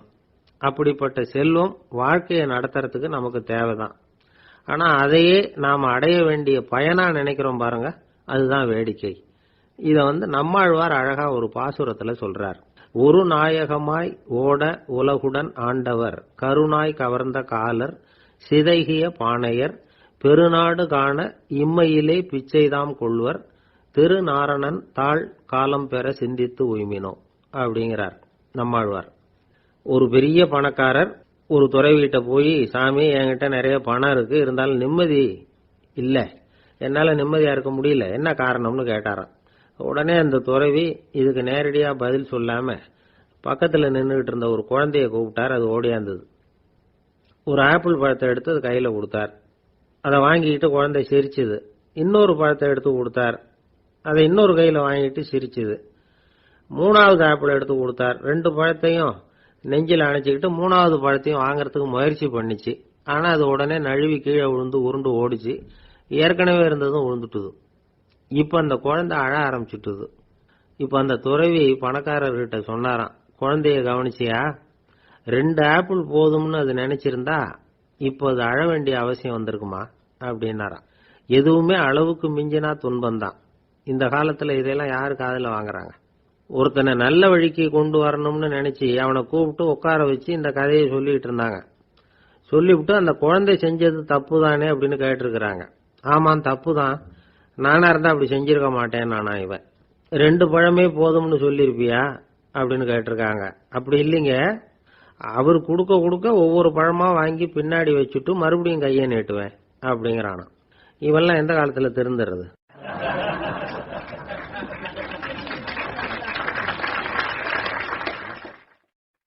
எனக்கு அதிர்ஷ்டமே இல்ல சார் அப்படின்னாரு ஒருத்தர். ஏன் அப்படி சொல்றீங்கன்னு கேட்டோம். வியாபாரம் பண்ணலாம்னு ஒரு கடை வச்சேன், வேண்டிய போட்டவங்க கூட என் கடையில எதுவும் வாங்க மாட்டேங்கிறான், எல்லாரும் அடுத்த கடைக்கு தான் போறான் அப்படின்னு சொல்லி ரொம்ப அழுத்துக்கிட்டார். இதுக்கு போய் அதிர்ஷ்டம் இல்லைன்னு சொல்லாதீங்க, வாடிக்கையாளர்களை கவர்றது எப்படிங்கிறது உங்களுக்கு தெரியல, அதுதான் குறை அப்படின்னும்.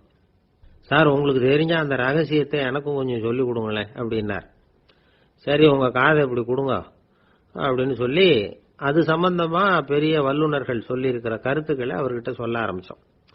அதாவது இந்த வாடிக்கையாளர்களை கவர்றதுக்கு வல்லுநர்கள் பல ஆலோசனைகளை ஏற்கனவே சொல்லி வச்சிருக்கிறாங்க. அது சம்பந்தமா அனுபவப்பட்டவங்க, அதை தெரிஞ்சு வச்சுக்கணும். அதாவது கடை வச்சிருக்கிறவங்க எல்லாரும் இதை கொஞ்சம் காதுல வாங்கி வச்சுக்கணும். எதை இப்ப சொல்ல போறத எப்பவும் பணத்தை சம்பாதிக்கிறதுலயே குறியா இருக்கக்கூடாதான். அதை விட முக்கியமா நீங்க சம்பாதிக்க வேண்டியது வாடிக்கையாளர்களுடைய மன நிறைவு. வர்றவங்க திருப்தியோட போகணும், அது முக்கியம். அதுல கவனமா இருக்கணும். கடைக்கு வர்ற ஒருத்தர் ஏதாவது ஒரு குறை சொல்றாருன்னு வச்சுங்க, அதை அலட்சியப்படுத்தக்கூடாது. ரொம்ப அக்கறையோட அதை காது கொடுத்து கேட்கணும். அப்படியா சார், அதை நான் அவசியம் கவனிக்கிறேன் அப்படின்னு சொல்லணும். ஒருத்தர் வரார், சார் நேத்திக்கு உங்க கடையில இதை நான் வாங்கிட்டு போனேன், வீட்டில் இது வேணான்னு சொல்லிவிட்டாங்க, திருப்பி கொடுக்கறதுக்காக தான் வந்திருக்கிறேன் அப்படின்னு சொல்லி திருப்பி கொடுக்கறார். உடனே நீங்க முகம் சுளிக்க கூடாது, எரிச்சல் படக்கூடாது. வழக்கம் போல நிதானமா முகம் மலர்ச்சியோட அதை திருப்பி வாங்கிக்கணும். இவ்வளவு ரூபாய்க்கு சாமான் வாங்கினா இந்த ஸ்பூன் அன்பளிப்பு, இப்படி ஏதாவது கொடுக்கலாம். பண்டிகை காலங்கள்லயும் பொருள்கள் வாங்குறவங்களுக்கு இப்படி ஏதாவது பொருத்தமா ஒரு அன்பளிப்பு கொடுக்கலாம். நீங்க கொடுக்கறது ஒரு சர்வசாதாரணமான பொருளா இருந்தா கூட அது வாங்குற ஒரு மனசுல ஒரு மகிழ்ச்சியை ஏற்படுத்தும். எதுவும் உங்களால கொடுக்க முடியலன்னா உங்க முகம் நிறைஞ்ச சிரிப்பையாவது கொடுங்க, அது போதும். உங்க கடையில் இல்லாத ஒரு பொருளை வாடிக்கையாளர் கேட்கிறார், உடனே இல்லைன்னு முகத்தில் அடிச்சது மாதிரி சொல்லிடக்கூடாது. கொஞ்சம் உட்காருங்க சார் அப்படின்னு சொல்லி உங்க பணியாளர் யாரையாவது அனுப்பி வெளியில இருந்து வாங்கிட்டு வர சொல்லி அவர்கிட்ட கொடுக்கலாம். சில பேர் உங்க கடைக்கு வரும்பொழுது அவங்க வீட்டு குழந்தைகளையும் கூப்பிட்டுக்கிட்டு வர்றாங்கன்னு வைங்க. நீங்க என்ன செய்யணும்னா அந்த குழந்தைகளை முதல்ல கவனிக்கணும். அது கண்ணத்தை கிள்ளணும், அதுகிட்ட விளையாடணும், அதுக்கு ஏதாவது மிட்டாய் பிஸ்கட் எதையாவது கொடுத்து அது கவனத்தை கவரணும். அதுக்கப்புறம் பெரியவங்களை கவனிக்கலாம். உங்க கடையில வேலை செய்யற பணியாளர்கள் சுத்தமா இருக்கணும், சிரிச்ச முகம், சுறுசுறுப்பு, இது ரெண்டும் அவங்களுக்கு தேவை. அழுது வடிஞ்சிட்டு இருக்கக்கூடாது.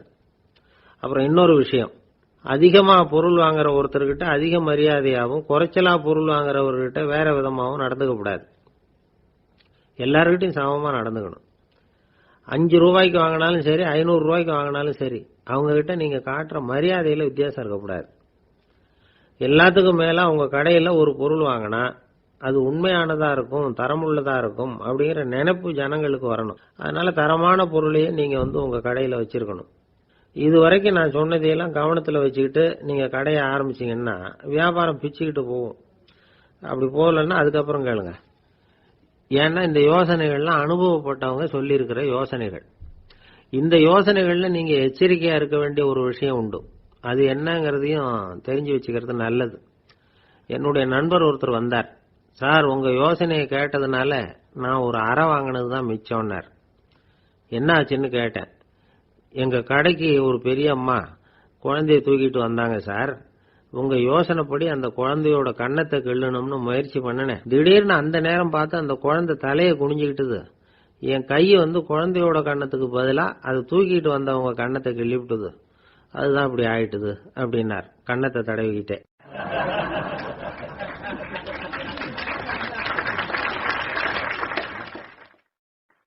கடற்கரை ஓரமா ஒரு பெரியவர் கையால மணலை கீறிக்கிட்டே உட்கார்ந்துருக்கிறார்.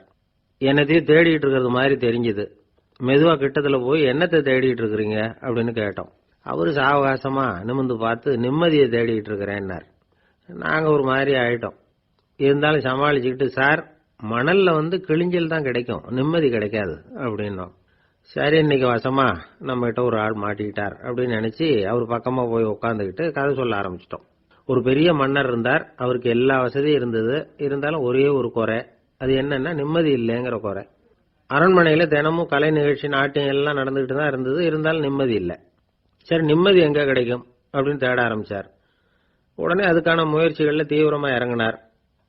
நாட்டில் உள்ள தத்துவ மேதைகளை எல்லாம் கூப்பிட்டுட்டு வர சொன்னார். எல்லாரும் சேர்ந்தாங்க. அவங்கள பார்த்து நிம்மதி எங்க இருக்குது அப்படின்னு விசாரிச்சார்.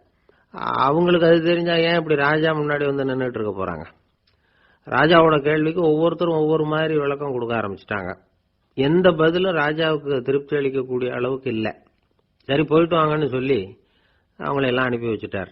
ஒரு நாள் அவர் மாளிகையில உப்பரிகையில நின்றுட்டு இருக்கிறார். அந்த சமயத்துல தெருவில் ஒரு பிச்சைக்காரன் ரொம்ப உல்லாசமா பாட்டு பாடிக்கிட்டே போயிட்டு இருக்கிறான். குரல்ல ஒரு சந்தோஷம், நடையில ஒரு மிடுக்கு, அவங்ககிட்ட கொஞ்சம் கூட கவலை இருக்கிறதா தெரியல. உடனே ராஜா அதை பார்த்தார். ஏவலாளிகளை வந்து கைதட்டி கூப்பிட்டார். உடனே ஓடி போய் அந்த பிச்சைக்காரனை இங்க அழைச்சிட்டு வாங்கன்னு உத்தரவு போட்டார். இவங்க உடனே ஓடி போய் அவனை கூப்பிட்டாங்க. அரண்மனைக்கு வாழ்ந்தாங்க. அவன் வரல. அரண்மனைக்குள்ள அடி எடுத்து வைக்க மாட்டேன்னு சொல்லிவிட்டான். ராஜா கிட்ட வந்து விஷயத்தை சொன்னாங்க. அவருக்கு ரொம்ப ஆச்சரியம், இப்படி ஒரு ஆள் இருக்கிறானா அப்படின்னு. சரி, அவன் என்னதான் சொல்றான் அப்படின்னு விசாரிச்சார். இவங்க மறுபடியும் தெருவுக்கு போய் கேட்டாங்க. என்ன பார்க்கணும்னா ராஜா விருப்பப்பட்டாருன்னா அவரை வேணும்னா இங்க வர சொல்லுங்க அப்படின்னு சொல்லிவிட்டான். அதை வந்து ராஜா கிட்ட சொன்னாங்க. அவருக்கு கோபம் வரல.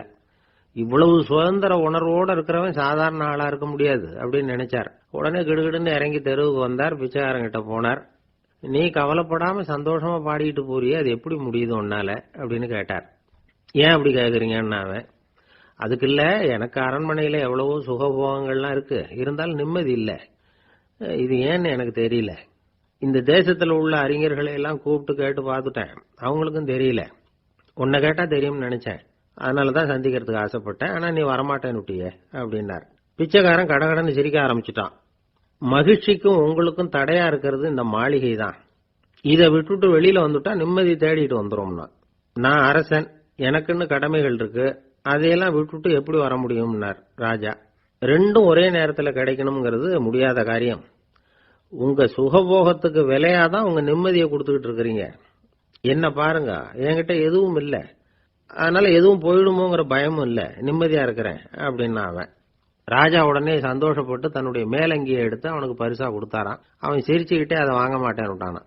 இதை நீங்க எனக்கு கொடுக்கறதுனால எந்த பயனும் இல்லை, அதே நேரத்தில் அதை வாங்கிட்டேன்னா அடுத்த வினாடியிலிருந்து அதை எப்படி காப்பாத்துறதுங்கிற கவலை எனக்கு வந்து சேர்ந்துரும், அப்புறம் தூக்கம் வராது, நிம்மதி போயிடும் அப்படின்னானா. சொல்லிவிட்டு அவன் பாட்டுக்கு சந்தோஷமா பாடிக்கிட்டே போயிட்டான். நிம்மதி எங்க இருக்குங்கிறதையும் ராஜா தெரிஞ்சுக்கிட்டார். அந்த இடத்துக்கு தன்னால போக முடியாதுங்கிறதையும் அவர் புரிஞ்சுக்கிட்டார்.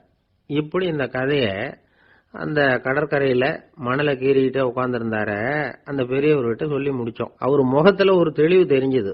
எங்களை நிமிர்ந்து பார்த்தார். ரொம்ப நன்றிங்க, இப்ப எனக்கு தெரிஞ்சு போச்சு, நிம்மதி வேணும்னா அதுக்கு என்ன பண்ணணும்னு இப்ப நல்லா புரிஞ்சுக்கிட்டேன் அப்படின்னார். என்ன புரிஞ்சுக்கிட்டீங்கன்னு கேட்டோம். இனிமே இந்த பக்கம் வந்தா உங்க கண்ணுல படாத இடமா பார்த்து உட்காரணும்னு புரிஞ்சுக்கிட்டேன் அப்படின்னார்.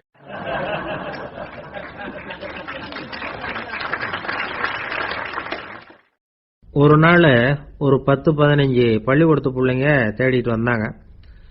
உங்களை பார்த்துட்டு தான் போகணும், அதுக்காக தான் வந்திருக்கோம்னாங்க. என்ன விஷயம்னு கேட்டோம். நாங்கள்லாம் கூடி ஒரு முடிவு பண்ணியிருக்கிறோம், அதை உங்ககிட்ட சொல்லணும் அப்படின்னாங்க. அதுவும் ஒரு வாண்டு பையன் அதை சொன்னான். என்ன முடிவு அது அப்படின்னு கேட்டோம் ரொம்ப ஆர்வமா. அதை இப்போ சொல்ல மாட்டோம், எங்களுக்கு பிடிக்கிற மாதிரி ஏதாவது ஒரு தகவல் சொன்னால் அதுக்கப்புறம் நாங்கள் அதை சொல்கிறோம் அப்படின்னா அந்த வாண்டு பையன். சரி, சின்ன பையன்கிட்ட இன்னைக்கு வசமா மாட்டிக்கிட்டோம் அப்படின்னு நினைச்சுக்கிட்டு அவங்களுக்கு தகுந்த மாதிரி ஒரு கதை சொல்ல ஆரம்பிச்சோம். அது என்ன கதைன்னா, ஒரு பெரிய காடு, அதுல பலவிதமான மிருகங்கள். அந்த காட்டுக்கு ஒரு சிங்கம் தான் ராஜா. எப்பவும் காட்டுக்கு அதுதானே ராஜா. ஒரு பெரிய யானைக்கு இது பொறுக்கல. என்ன இது, எப்போ பார்த்தாலும் இங்க சிங்கத்துக்கே ராஜா பதவி கிடைக்குது, நான்லாம் எவ்வளவு பலசாலியா இருக்கிறேன், அப்படி இருந்தும் எனக்கு அந்த பதவி கிடைக்கலையே அப்படின்னு தனக்குள்ள பொறுமிக்கிட்டே இருந்தது. ராஜா பதவியை நினைச்சு ரொம்ப ஏக்கம், அதுக்கு பதவி மோகம். இந்த சமயம் பார்த்து ஒரு குள்ள நரி கூட்டம் அதை தேடிட்டு வந்தது. ஐயா பெரியவங்களே, நீங்க இந்த காட்டுக்கு ராஜாவா இருக்க ஆசைப்படுறீங்க, அதுல ஒன்றும் தப்பு இல்லை. ஆனா அதுக்கு முன்னாடி நீங்க எங்க கூட்டத்துக்கு கொஞ்ச நாள் தலைவரா இருங்க, அதாவது ராஜாவா இருங்களேன், உங்களுக்கும் ஒரு ட்ரைனிங் கிடைச்சது மாதிரி இருக்கும் அப்படின்னு சொல்லியிருக்குது இந்த கூட்டம், குள்ள நரி கூட்டம். இதை கேட்ட உடனே யானைக்கு ரொம்ப சந்தோஷம் தாங்கல. அதுதான் எப்பன்னு பதவிக்காக காத்துக்கிட்டு இருக்குதே. இருந்தாலும் கொஞ்சம் பிகுவோட, சரி நீங்கள்லாம் இவ்வளவு தூரம் என்ன தேடிட்டு வந்து கேட்கறதுனால மறுக்க முடியல அப்படின்னு ரொம்ப ஏதோ சிரமப்பட்டு ஒத்துக்கிறது மாதிரி ஒத்துக்கிட்டது. ஏதோ உங்க ஆசைக்கு கட்டுப்படுறேன், கொஞ்ச நாள் உங்க கூட்டத்துக்கு ராஜாவா இருக்கிறதுக்கு சம்மதிக்கிறேன் அப்படின்னுது. உடனே அந்த யானை ராஜ நட போட ஆரம்பிச்சுட்டுது. யானை சாதாரணமா நடந்தாவே எப்படி இருக்குங்கிறது நமக்கு தெரியும், அதுவே ராஜ நட நடந்தா எப்படி இருக்கும் கற்பனை பண்ணி பாருங்க. யானை முன்னாடி கம்பீரமா போய்கிட்டு இருக்குது, தலைவர் இல்லையா, அதனால குள்ள நரிகள்லாம் ரொம்ப அடக்கமா அது பின்னாடி அணிவகுத்து போயிட்டு இருக்குது. ராஜா வாழ்க மன்னர் வாழ்க அப்படின்னு கோஷம் வேற. யானைக்கு தலைகால புரியல, அவ்வளவு சந்தோஷம். அந்த யானைக்கு செருக்கு ஆணவம் எல்லாம் ஏற்பட்டு போச்சு. அதுக்கப்புறம் அது தரையை பார்க்குமா, நிமிர்ந்து நடக்க ஆரம்பிச்சுட்டுது. தரையை பார்க்கறதே இல்லை. அப்படி போயிட்டு இருக்கிறப்போ ஒரு சதுப்பு நிலத்துல திடீர்னு காலை வச்சுட்டுது. அவ்வளவுதான், கால் உள்ள போட்டுது. இன்னொரு காலை எடுத்து வச்சுது, அதுவும் உள்ள போட்டுது. அந்த 2 காலையும் எடுக்கிறதுக்காக அடுத்த 2 காலையும் அழுத்துச்சு, அதுவும் உள்ள போக ஆரம்பிச்சுட்டுது. இப்ப 4 காலம் வசமா சேத்துல அழுந்தி போச்சு, எடுக்க முடியல. குள்ள நரிகள்லாம் அதை சுத்தி சுத்தி வந்தது. சிலது சுத்தி நின்று டான்ஸ் ஆட ஆரம்பிச்சுட்டுது யானையை பார்த்துட்டு. இதை யானை பார்த்தது. என்ன இது தலைவர், நான் தவிச்சுக்கிட்டு இருக்கிறேன், தொண்டர்கள்லாம் சுத்தி நின்று வேடிக்கை பார்த்துக்கிட்டு இருக்கிறீங்க, டான்ஸ் ஆடுறீங்க அப்படின்னு கேட்டுதான். தொண்டர்களே, தலைவர் நான் தவிச்சுக்கிட்டு இருக்கிறது உங்களுக்கு தெரியலையா? இப்ப உடனே உங்க தலைவரை காப்பாற்ற வேண்டியது உங்க கடமை இல்லையா அப்படின்னு கத்துச்சான் அந்த யானை. குள்ள நரிகள்ல ஒண்ணு முன்னாடி வந்து நின்று அந்த யானையை பார்த்துதான், தலைவரே, எங்களுக்கு ரொம்ப நாளா ஒரு ஆசை, அந்த ஆசையை நிறைவேற்றிக்கிறதுக்காகத்தான் உங்களை எங்க தலைவரா ஏத்துக்கிறோம்னு சொன்னோம் அப்படின்னு தான். என்ன ஆசைன்னு கேட்டிருக்கு யானை. யானை கறி சாப்பிட்டு பார்க்கணுங்கிறது எங்களுக்கு ரொம்ப நாளா ஆசை, அது இன்னைக்கு தான் நிறைவேற போகுது அப்படின்னு தான் அந்த நரி. இதை கேட்ட உடனே அந்த யானை அப்படியே மூர்ச்சி ஆயிட்டு தான். நரிகள்லாம் அது மேலே ஏறி குதற ஆரம்பிச்சுட்டு தான். பதவி மேல இருந்த பேராசை அந்த பலசாலியான யானையே மாட்டி விட்டுட்டு பாத்தீங்களா அப்படின்னு சொல்லி முடிச்சோம் இந்த கதையை அந்த சின்ன பிள்ளைங்க கிட்ட. சரிங்க, இப்ப நாங்க உங்களை தேடி வந்த விஷயம் என்னங்கறத சொல்லவா அப்படின்னா ஒரு வாண்டு பையன். சீக்கிரம் சொல்லு தம்பி, சஸ்பென்ஸ் தாங்கல அப்படின்னும். அவன் மெதுவா எங்களை பார்த்து சொல்றான், எங்களுக்கு கொஞ்ச நாள் நீங்க தலைவரா இருந்தா தேவல அப்படின்னா.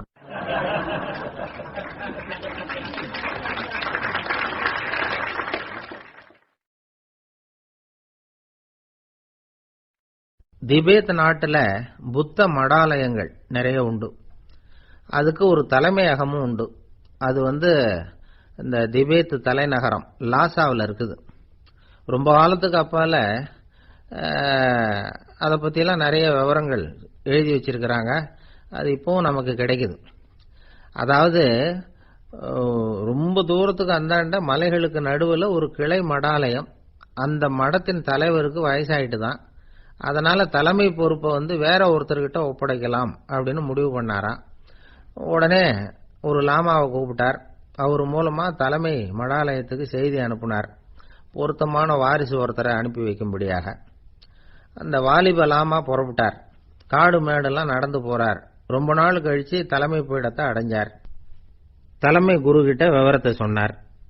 தகுதியான ஒருத்தரை அனுப்பி வச்சா அழைச்சிட்டு போறேன் அப்படின்னார்.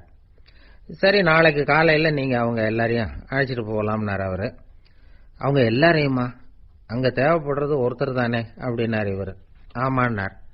அப்புறம் ஏன் எல்லாரையும் அழைச்சிட்டு போக சொல்றீங்கன்னார். அது இப்போ உனக்கு புரியாது.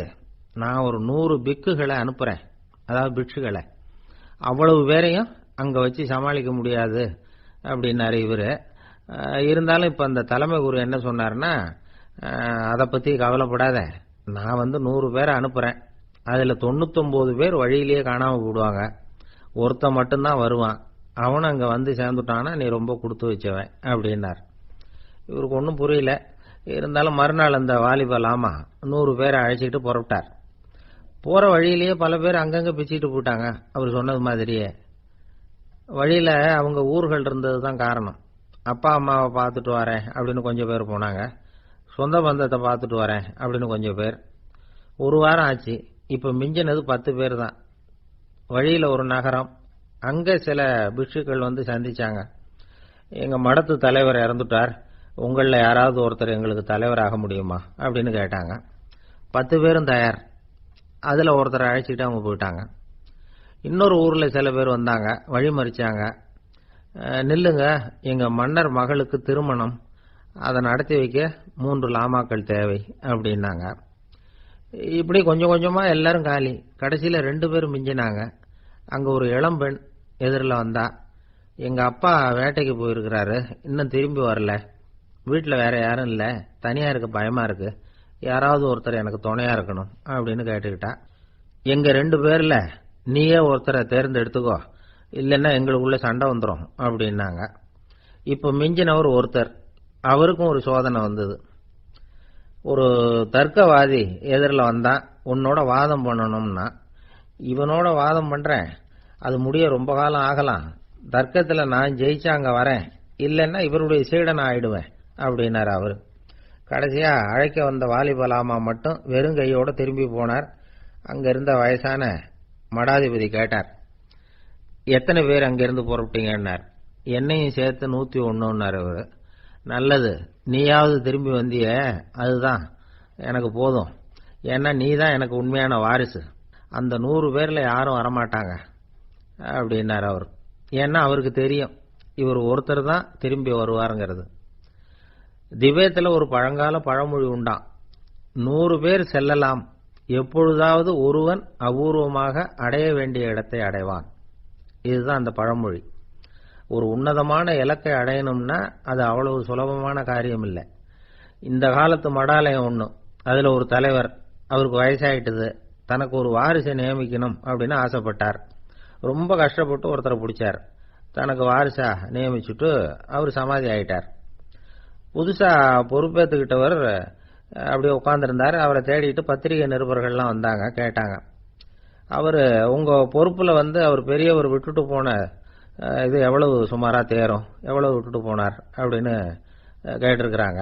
அது என்ன ஒரு 50 லட்சம் இருக்கும் அப்படின்னாராம். அவ்வளவும் பணமா அப்படின்னு கேட்டிருக்காங்க. இல்லைங்க, கடன் அப்படின்னாராம் இவர்.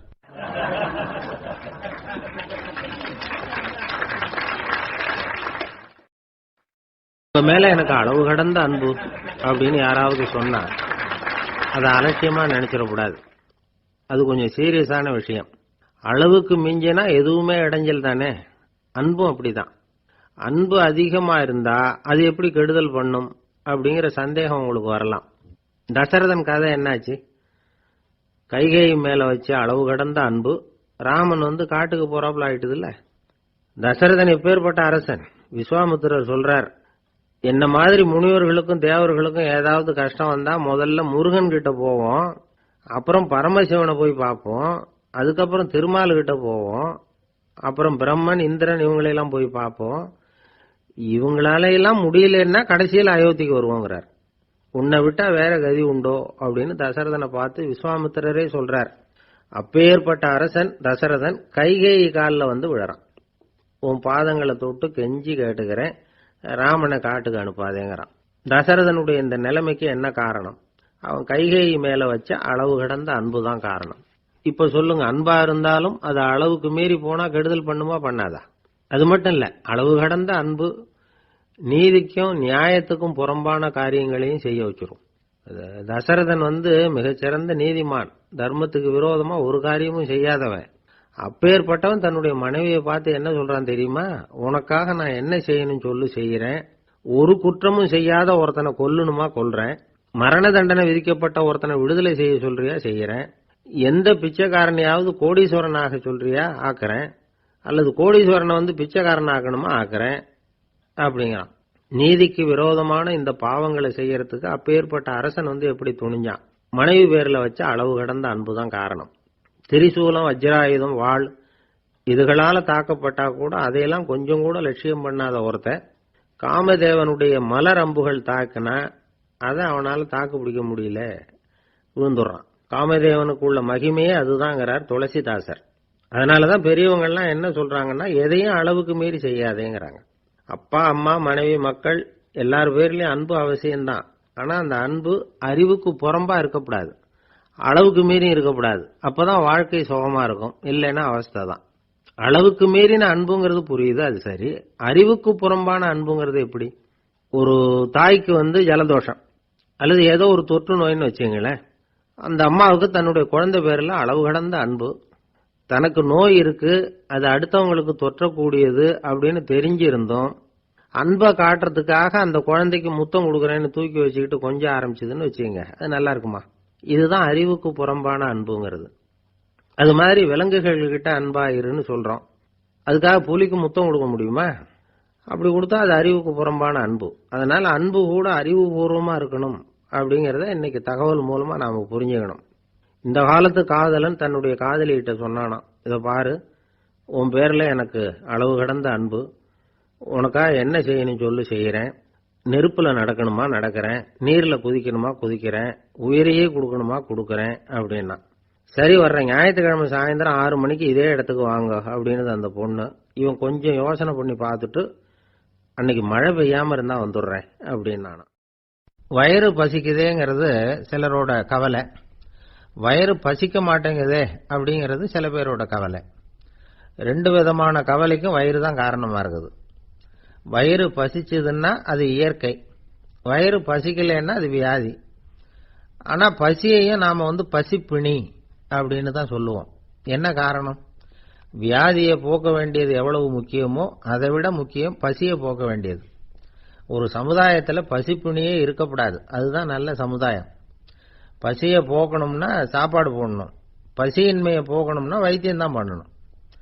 இது சம்பந்தமா எவ்வளவோ ஆராய்ச்சிகள் நடக்குது, நிறைய மருந்து கண்டுபிடிச்சிருக்கிறாங்க. நம்ம உடம்புல பசியை தூண்டக்கூடிய பகுதி எது, இதை முதல்ல தெரிஞ்சுக்கணும் இல்லையா? நாம சாப்பிடுற ஆகாரம் செரிக்கிறதுக்கு எது காரணம் தெரியுமா? நம்ம மூளையோட பின்பகுதி தான் அதுக்கு காரணமா இருக்குதாம். மூளையின் பின்பகுதியில நரம்பு செல்களால் ஆன 2 வகையான ஆரக்சின்கள் தான் பசியை உண்டாக்குது அப்படின்னு கண்டுபிடிச்சிருக்கிறாங்க. 2 ஆய்வாளர்கள் இதை கண்டுபிடிச்சிருக்காங்க. அவங்க 2 பேரும் டெக்சாஸ் பல்கலைக்கழகத்துல ஹார்வர்டு ஹக்ஸ் மருத்துவ கல்வி நிலையத்தில் பணிபுரிகிறவங்களாம். உண்பது தேவைங்கிறது உணரப்படும் போது மூளையின் அந்த குறிப்பிட்ட பகுதி ஆரக்சின் அப்படிங்கிற ஹார்மோன்களை சுரக்கும். அது பசி உணர்வை தூண்டும் அப்படிங்கிறது தான் அந்த ஆய்வாளர்களின் கண்டுபிடிப்பு. இந்த ஆரக்சின் வேற சில உயிரினங்கள்லயும் உண்டு. இப்ப எலிகள்ல கூட இது இருக்குது. அதனால எலிகளை வச்சு இது சம்பந்தமா ஆராய்ச்சி பண்ணாங்க. எலிகள் உடம்புல ஆரக்சினை செலுத்தி பார்த்தாங்க. உடனே என்னாச்சு தெரியுமா? அந்த எலியெல்லாம் பசியால துடிக்க ஆரம்பிச்சுட்டுது. எதையாவது தின்னு பசியை தீர்த்தா போதுங்கிற அளவுக்கு அந்த எலிகள்லாம் அல்லாட ஆரம்பிச்சுட்டுது. இயல்பா சாதாரணமா அந்த எலிகள் எவ்வளவு சாப்பிடுமோ அது மாதிரி 8 முதல் 10 மடங்கு அதிகமான ஆகாரத்தை 1 மணி நேரத்துக்குள்ள சாப்பிட்டு தீர்த்துட்டு தான். சில எலிகளின் மூளையில இந்த ஆரக்சின் அளவை கட்டுப்படுத்தி பார்த்திருக்கிறாங்க. உடனே என்னாச்சு தெரியுமா?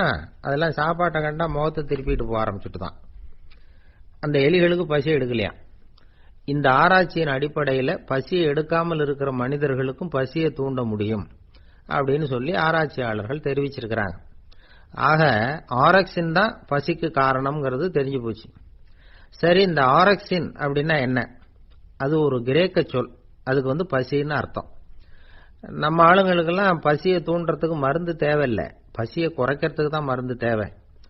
ஒரு அம்மா டாக்டரை தேடி வந்தாங்களாம்.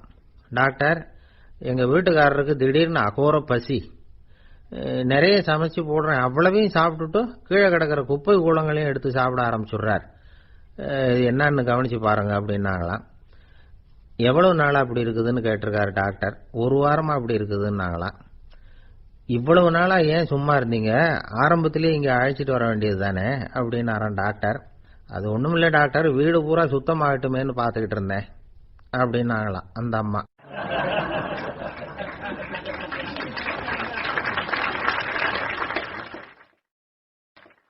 ரொம்ப பேருக்கு கூட்டத்துல பேசுறதுன்னா பயம். நமக்கு ஒன்றும் தெரியாதுன்னு மற்றவங்க நினைச்சிடக்கூடாதுங்கிற எண்ணம் தான் இதுக்கு காரணம். ரொம்ப முக்கியமான ஒரு கூட்டம்னா பயமும் அதிகமா இருக்கும். முக்கியமானவங்கெல்லாம் வருவாங்களே, அவங்கெல்லாம் நம்மளை பத்தி மட்டமா நினைச்சிருவாங்களே அப்படிங்கிற பயம் வந்துடும். ஆனா மேடை பேச்சுங்கிறது அவ்வளவு கடினமான ஒரு காரியம் இல்லைங்கிறாங்க அது சம்பந்தமான நிபுணர்கள். யாரும் பேச்சாளர் ஆகலாம், இது ஒன்றும் பெரிய கிஃப்ட் கிடையாது அப்படின்னு அவங்க சொல்றாங்க. நீங்க ஒரு சிறந்த பேச்சாளர் ஆகணுமா அப்படின்னா அதுக்குன்னு சில ஆலோசனைகளை சொல்லி வச்சிருக்கிறாங்க அனுபவசாலிகள். முதல் ஆலோசனை என்னன்னா, உங்க பேச்சு எளிமையா இருக்கணும். ஏதாவது ஒரு கருத்து அல்லது 2 கருத்து சொன்னா போதும். 20 அல்லது 30 கருத்துக்களை சொல்லிட்டே போகக்கூடாது. 2வது ஆலோசனை, நீங்க என்ன பேச போறீங்கிறது முதல்ல உங்களுக்கு நல்லா புரியணும். அதுக்கப்புறம் தான் அதை அடுத்தவங்களுக்கு புரிய வைக்க முடியும். எப்படி ஆரம்பிக்க போறோம், எந்த கருத்தை முக்கியமா வலியுறுத்த போறோம், எப்படி முடிக்க போறோம் அப்படிங்கறத முதல்ல நல்லா சிந்திச்சு மனசுல வச்சுக்கணும். கடைசியா என்ன சொல்றீங்களோ அதுதான் கேட்கறவங்க மனசுல நிக்கும். 3வது ஆலோசனை என்னன்னா, உங்க பேச்சு சுருக்கமா இருக்கணும். ஒரு 15 நிமிஷம் பேசுறது ரொம்ப பொருத்தம். மணிக்கணக்கில் பேசிக்கிட்டு இருக்கிறது நல்லதில்லை. 4வது ஆலோசனை, நீங்க பேசுறது உண்மையா இருக்கணும், உங்களுக்கு உண்மையான அனுபவங்கள் இருக்கும், அதை சொல்லலாம். உங்களுடைய உண்மையான அனுபவங்களை மற்றவங்களோட பகிர்ந்துக்கணும், அதுதான் முக்கியம். 5வது ஆலோசனை, ஆரம்பத்தில் கொஞ்ச நேரம் உங்களை பத்தியும் எதிரில் உள்ளவங்களை பத்தியும் சம்பந்தப்படுத்தி ஏதாவது பேசி ஒரு நெருக்கத்தை ஏற்படுத்திக்கணும். ஒவ்வொருத்தரும் இப்ப இவர் பேச போறது நம்ம சம்பந்தப்பட்டது அப்படின்னு நினைக்க ஆரம்பிச்சிருவாங்கல்ல, அதுக்கப்புறம் அவங்க கேட்க தயாராயிட்டாங்கன்னு அர்த்தம். எதிரில் உட்கார்ந்துருக்கிற கூட்டத்தில இருந்து 3 பேரை தேர்ந்தெடுங்க. அதாவது வலது பக்கம் ஒருத்தர், நடுவுல ஒருத்தர், இடது பக்கம் ஒருத்தர். அதாவது உங்களை ரொம்ப கனிவாகவும் ஆர்வமாகவும் பார்க்கிறவரா பார்த்து தேர்ந்தெடுத்துங்க. மனசுக்குள்ள நீங்க பேசும்பொழுது என்ன பண்ணணும்னா, இவங்களை நேருக்கு நேரா மாறி மாறி பார்த்துக்கிட்டே பேசுனீங்கன்னா நீங்க ஏதோ ஒட்டுமொத்த கூட்டத்தையும் பார்த்து பேசுறதாக ஒரு உணர்வு அதை ஏற்படுத்திவிடும். 6வது ஆலோசனை என்னன்னா, சொற்பொழிவுன்னா நீங்க பேசணும், படிக்கப்படாது. எழுதி படிக்கிறது நல்லா இருக்காது. குறிப்புகள் வேணும்னா வச்சுக்கலாம். படிக்கிறது பேப்பர்ல இருந்து வர்றது மாதிரி இருக்கும், பேசுறது இதயத்திலிருந்து வர்றது மாதிரி இருக்கும். அப்புறம் 7வது ஆலோசனை சொல்றாங்க. அது என்னன்னா, மேடையில ஏறி நின்ன உடனே இயல்பா மூச்சு இழுத்து விட்டுங்க, இயல்பு நிலைக்கு வாங்க, அதுக்கப்புறம் இயல்பா பேச ஆரம்பிக்கலாம் அப்படிங்கிறாங்க.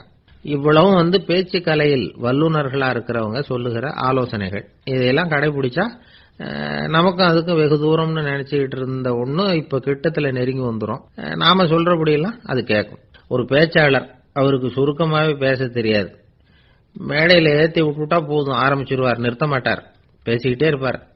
ஒரு தடவை அவர் ஒரு கூட்டத்துல ரொம்ப நேரம் பேசிக்கிட்டே இருக்கிறார். எதிரில் பொறுமை இழந்த ஒருத்தர் தன்னுடைய கை கடிகாரத்தை காட்டினார். அதை கவனிச்ச பேச்சாளர், மன்னிக்கணும், கை கடிகாரம் நான் கொண்டுகிட்டு வர மறந்துட்டேன், அதுதான் நேரம் போனதே தெரியல அப்படின்னு சொல்லியிருக்கிறார். இதுக்கு அவரு சொன்னாராம் கோபமா, ஏய்யா கடிகாரத்தை தான் பார்க்க முடியல, மறந்துட்டேன், பக்கத்துல மாட்டிருக்கிற கேலண்டரையாவது பார்க்கப்படாதா அப்படின்னாராம்.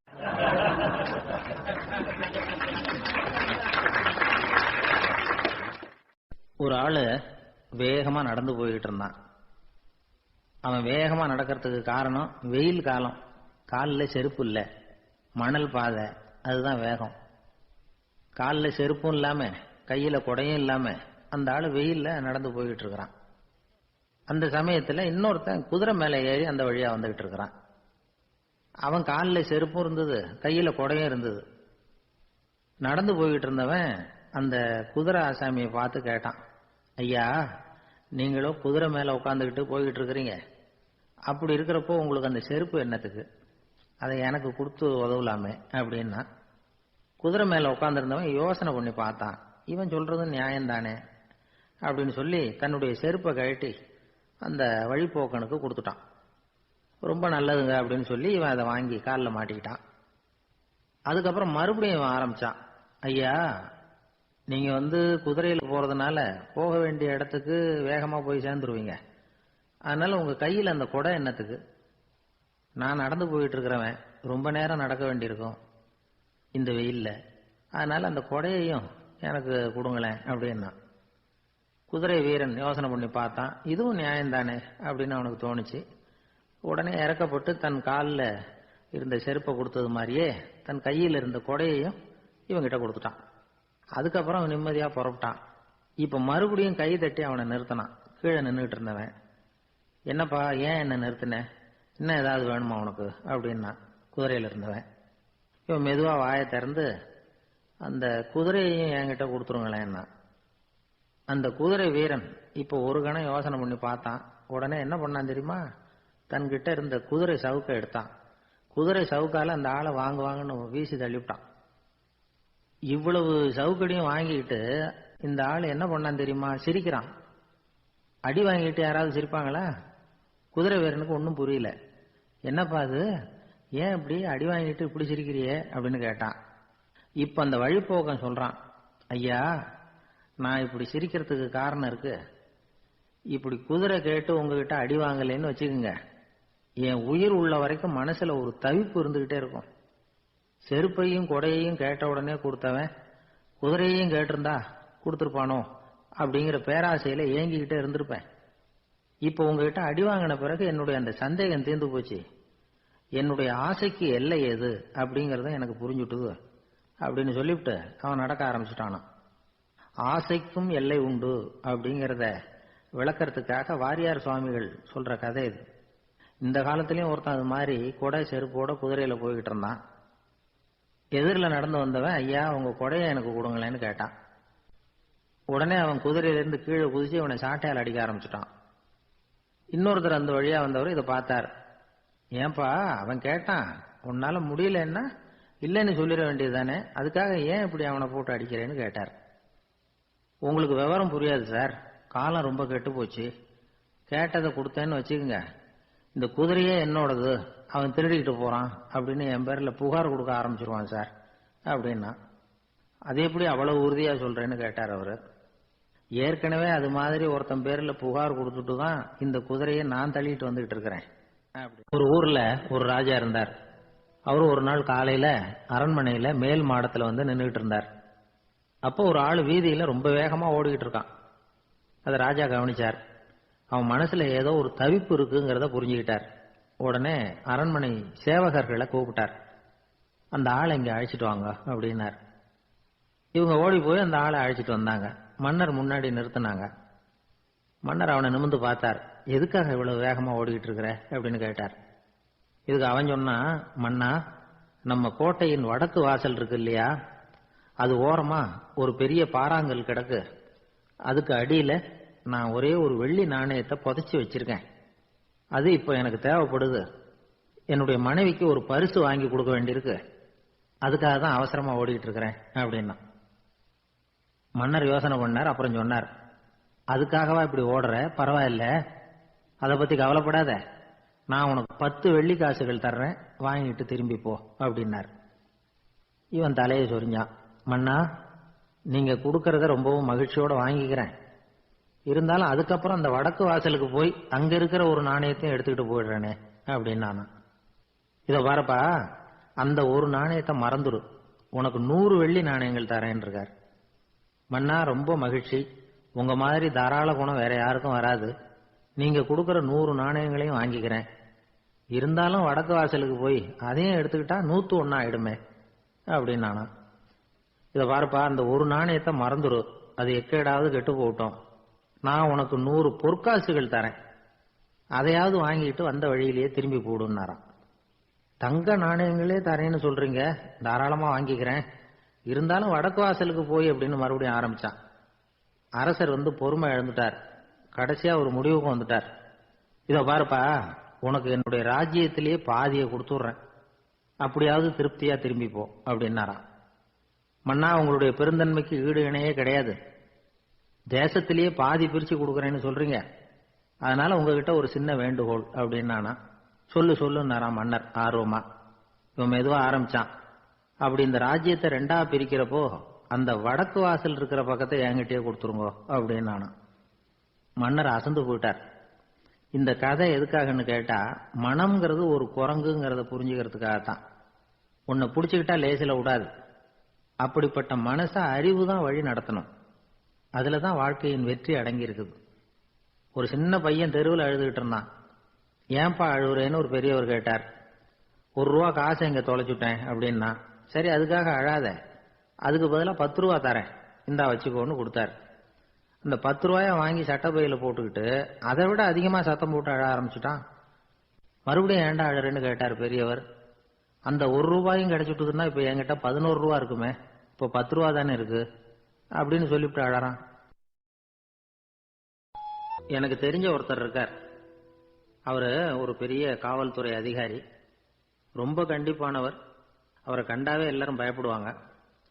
அப்படிப்பட்டவர் வீட்டுக்கு போனா அப்படியே அடியோட மாறிடுவார். அங்க போய் பாத்தீங்கன்னா குழந்தைகளோட குழந்தையா அவர் விளையாடிட்டு இருப்பார். அலுவலக சமயத்துல பாத்தீங்கன்னா குதிரை முதுகுல அவர் உட்கார்ந்துருப்பார். வீட்டுல பாத்தீங்கன்னா அவர் முதுகுல குழந்தை உட்காந்துருக்கும். அவரு குதிரை மாதிரி போயிட்டு இருப்பார். இது எப்படிங்க முடியுது உங்களால அப்படின்னு கேட்டாங்க. அது ஒண்ணும் இல்ல, இங்க வீட்டுக்கு வந்த உடனே என்னோட மனசை தனியா எடுத்து வச்சிருவேன் அப்படின்னார். அது என்னங்க உங்க சட்டப்பையிலையா இருக்குது மனசு, அது தனியா எடுத்து வைக்கிறதுக்கு அப்படின்னு கேட்டாங்க. அப்படி இல்லைங்க, இது ஒரு பயிற்சி, மனப்பயிற்சி, அவ்வளவுதான் அப்படின்னார். இப்படி சமயம் பார்த்து மனசை தனியா வச்சுட தெரிஞ்சவங்க வாழ்க்கையில எப்பவும் உற்சாகமா இருப்பாங்க அப்படிங்கிறது பெரியவங்க கருத்து. ஒரு டாக்டர் ஆஸ்பத்திரியில் இருக்கிற வரைக்கும் டாக்டரா இருக்கலாம். அவர் மனைவிகிட்டையும் அவர் டாக்டரா இருக்க வேண்டிய அவசியம் இல்லை.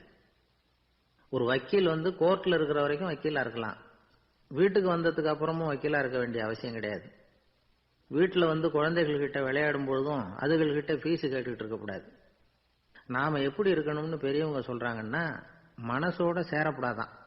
அப்படி சேராம வாழ்க்கையை கவனிக்கணுமா. மனசை அப்படியே தனியா எடுத்து பக்கத்துல வச்சுடணும். அப்படின்னா அதை அப்படியே தூக்கி எறிஞ்சுடு அப்படின்னு அர்த்தம் இல்லை. ஏன்னா மனசுங்கிறது நமக்கு உபயோகப்படக்கூடிய ஒண்ணுதான். எப்ப எப்போ அது தேவையோ அப்பப்போ எடுத்து உபயோகப்படுத்திக்கணும். தேவைப்படுறப்போ எடுத்து கண்ணாடியை மாட்டிக்கிறோம்ல, படிக்கும் பொழுது கண்ணாடி தேவைப்படுது, எடுத்து மாட்டிக்கிறோம் இல்லையா? அது மாதிரி கணக்கு போடுறதுக்கு மனசு தேவை. கடைக்கு போய் ஒரு பொருள் வாங்குறோம், காசு கொடுக்குறோம், மீதி சில்லறை சரியா இருக்கா அப்படின்னு எண்ணி பார்த்து வாங்க வேண்டியிருக்கு. அந்த சமயத்தில் மனசை எடுத்து தனியா வச்சுட்டேன் அப்படின்னு சொல்லிட்டு இருக்கக்கூடாது. பரீட்சைக்கு படிக்க வேண்டியிருக்குது, படிச்சதையெல்லாம் அப்படியே நினைவில் வச்சுக்க வேண்டியிருக்கு. அந்த சமயத்தில் மனசை தூக்கி எறிஞ்சுட்டேன் சார் அப்படின்னு சொல்லிட்டு இருக்கக்கூடாது. அப்படி சொன்னா பரீட்சை நம்மளை தூக்கி எறிஞ்சிடும். அதனால தேவைப்படுறப்போ மனசை உபயோகப்படுத்தணும், தேவையில்லாதப்போ அது தனியா ஓய்வு எடுத்துக்க விட்டுடணும். இப்படி நாம பழக்கப்படுத்திக்கிட்டா வாழ்க்கைங்கிறது நமக்கு புதுசா தெரியுமா. மனசுக்கும் ஒரு சக்தி கிடைக்கும். எந்திரங்களுக்கு ஓய்வு கொடுக்குற மாதிரி மனசுக்கும் ஓய்வு கொடுக்கணும், இல்லைன்னா அது களைச்சு போயிடும். குழந்தைகள் மனசை சுமந்துகிட்டு இருக்கிறது இல்ல. இது முதியவர்கள் குழந்தைகள் கிட்டே இருந்து கத்துக்க வேண்டிய ஒரு பாடம். ஆனாலும் இந்த கால குழந்தைகள் கிட்ட ரொம்ப எச்சரிக்கையா இருக்க வேண்டியிருக்கு. ஒரு தாத்தாவும் பேரனும் விளையாடிக்கிட்டு இருக்கிறாங்க. தாத்தா எனக்கு சைக்கிள் ஓட்ட கத்து கொடு அப்படிங்கிறான் பேரன். சைக்கிள் உயரம் கூட இல்லை, அதுக்குள்ள சைக்கிள் ஓட்டணுமா அப்படின்னாரு தாத்தா. ஏன் தாத்தா, ரயில் ஓட்டுறாரு, அவர் என்ன ரயில் நீளமா இருக்கார் அப்படின்னு கேட்டானா அந்த பையன். ஒரு ஊர்ல ஒரு மன்னர் இருந்தார். அழகான அரண்மனையில அவர் இருந்தார். அந்த அரண்மனையை விட அழகா ஒரு மாளிகையை அந்த ஊர்லயே வேற ஒருத்தன் கட்டியிருந்தான். அப்படி கட்டி முடிச்சதுல அவனுக்கு ரொம்ப பெருமை. எத்தனையோ செல்வந்தர்கள்லாம் பார்த்துட்டு, இந்த மாளிகையை விலைக்கு கொடுத்துடுறியா, எவ்வளவு விலை சொன்னாலும் சரி நாங்க வாங்கிக்கிறதுக்கு தயாரா இருக்கோம் அப்படின்னு சொல்லி கேட்டு பார்த்துட்டாங்க. நான் இதை விற்கிறதுக்கு தயாரா இல்லை அப்படின்னு சொல்லிவிட்டான். அவ்வளவு சிறப்பா கலை அம்சத்தோடு அதை கட்டி முடிச்சிருக்கிறான். அதுவே ஒரு பெரிய அரண்மனை மாதிரி இருந்ததுன்னா பாத்துங்களேன். சுற்றிலும் அழகான பூந்தோட்டம். ஒரு நாள் அவன் எங்கேயோ வெளியூர் போயிட்டு திரும்பி வந்துகிட்டு இருக்கிறான். அப்போ அந்த மாளிகை தீப்பெட்டி எரிஞ்சுக்கிட்டு இருக்கு. பதறி போட்டான். விலைக்கு கேட்டவங்க யாராவது இதை செஞ்சிருக்கணும், இல்லைன்னா மன்னரே செய்த சதியோ என்னவோ, இப்படிலாம் அவனுக்கு சந்தேகம். ஒரு மூலையில உட்காந்து அழ ஆரம்பிச்சுட்டான். அந்த சமயத்துல அவனுடைய மகன் அங்க ஓடி வந்தான். அப்பா அழாதீங்க, இதை நான் நேற்று ராத்திரியே நம்ம ஊர் மன்னருக்கு வித்துட்டேன். இதை கட்டி முடிக்க நமக்கு எவ்வளவு செலவாச்சோ அதை போல 3 மடங்கு விலைக்கு வித்துட்டேன், கவலைப்படாதீங்க, இதை விட அழகான மாளிகையை நாம புதுசா கட்டிக்கலாம்னா. இதை கேட்டதும் அழுதுகிட்டு இருந்தவன் அழுகையை நிறுத்தினான், சிரிக்க ஆரம்பிச்சுட்டான். இதே இடத்த நான் மன்னர்கிட்ட இருந்து விலைக்கு வாங்குவேன், இதை விட அழகான மாளிகையை கட்டுவேன் அப்படின்னு சுத்தி நின்ன எல்லார்கிட்டையும் சொல்லிக்கிட்டு இருந்தான். இந்த சமயத்துல அவனோட இளைய மகன் ஓடி வந்தான். அப்பா, அண்ணன் சொன்னதெல்லாம் சரிதான், மன்னர்கிட்ட விலை பேசினதெல்லாம் உண்மைதான், ஆனா வித்தது பேச்சு அளவுல தான். இனிமேதான் பத்திரம் வாங்கணும், எழுதணும், நீங்க கையெழுத்து போடணும், பதிவு பண்ணணும், மன்னர்கிட்ட பணம் வாங்கணும், அதுக்காகத்தான் உங்களை எதிர்பார்த்துக்கிட்டு இருந்தோம், அதுக்குள்ள இப்படி ஆயிட்டுதுன்னா. இப்ப சிரிச்சுக்கிட்டு இருந்தவன் சிரிப்பை நிறுத்தினான். மறுபடியும் குழந்தை மாதிரி அழ ஆரம்பிச்சுட்டான். இது ஒரு சம்பவம். இதுல இருந்து என்ன தெரியுது? அந்த அழகான மாளிகை தன்னுடையது அப்படின்னு நினைக்கும் பொழுது அவனுக்கு அழுகை வந்தது. அது தன்னுடையது இல்லை அப்படின்னு நினைக்கிற போது சிரிப்பு வந்தது. மறுபடியும் அது தன்னுடையதுதான் அப்படிங்கிற உணர்வு வரும்பொழுது அழுகை. எது எதிலிருந்து நீ நீங்கி இருக்கிறாயோ அது அதிலிருந்து உனக்கு துன்பம் இல்லை அப்படிங்கிறார் திருவள்ளுவர். இந்த உடம்பு என்னுடையதில்லை அப்படிங்கிற உணர்வு வந்துட்டா அது ஒரு பெரிய நிலை. அந்த நிலை வரணும்.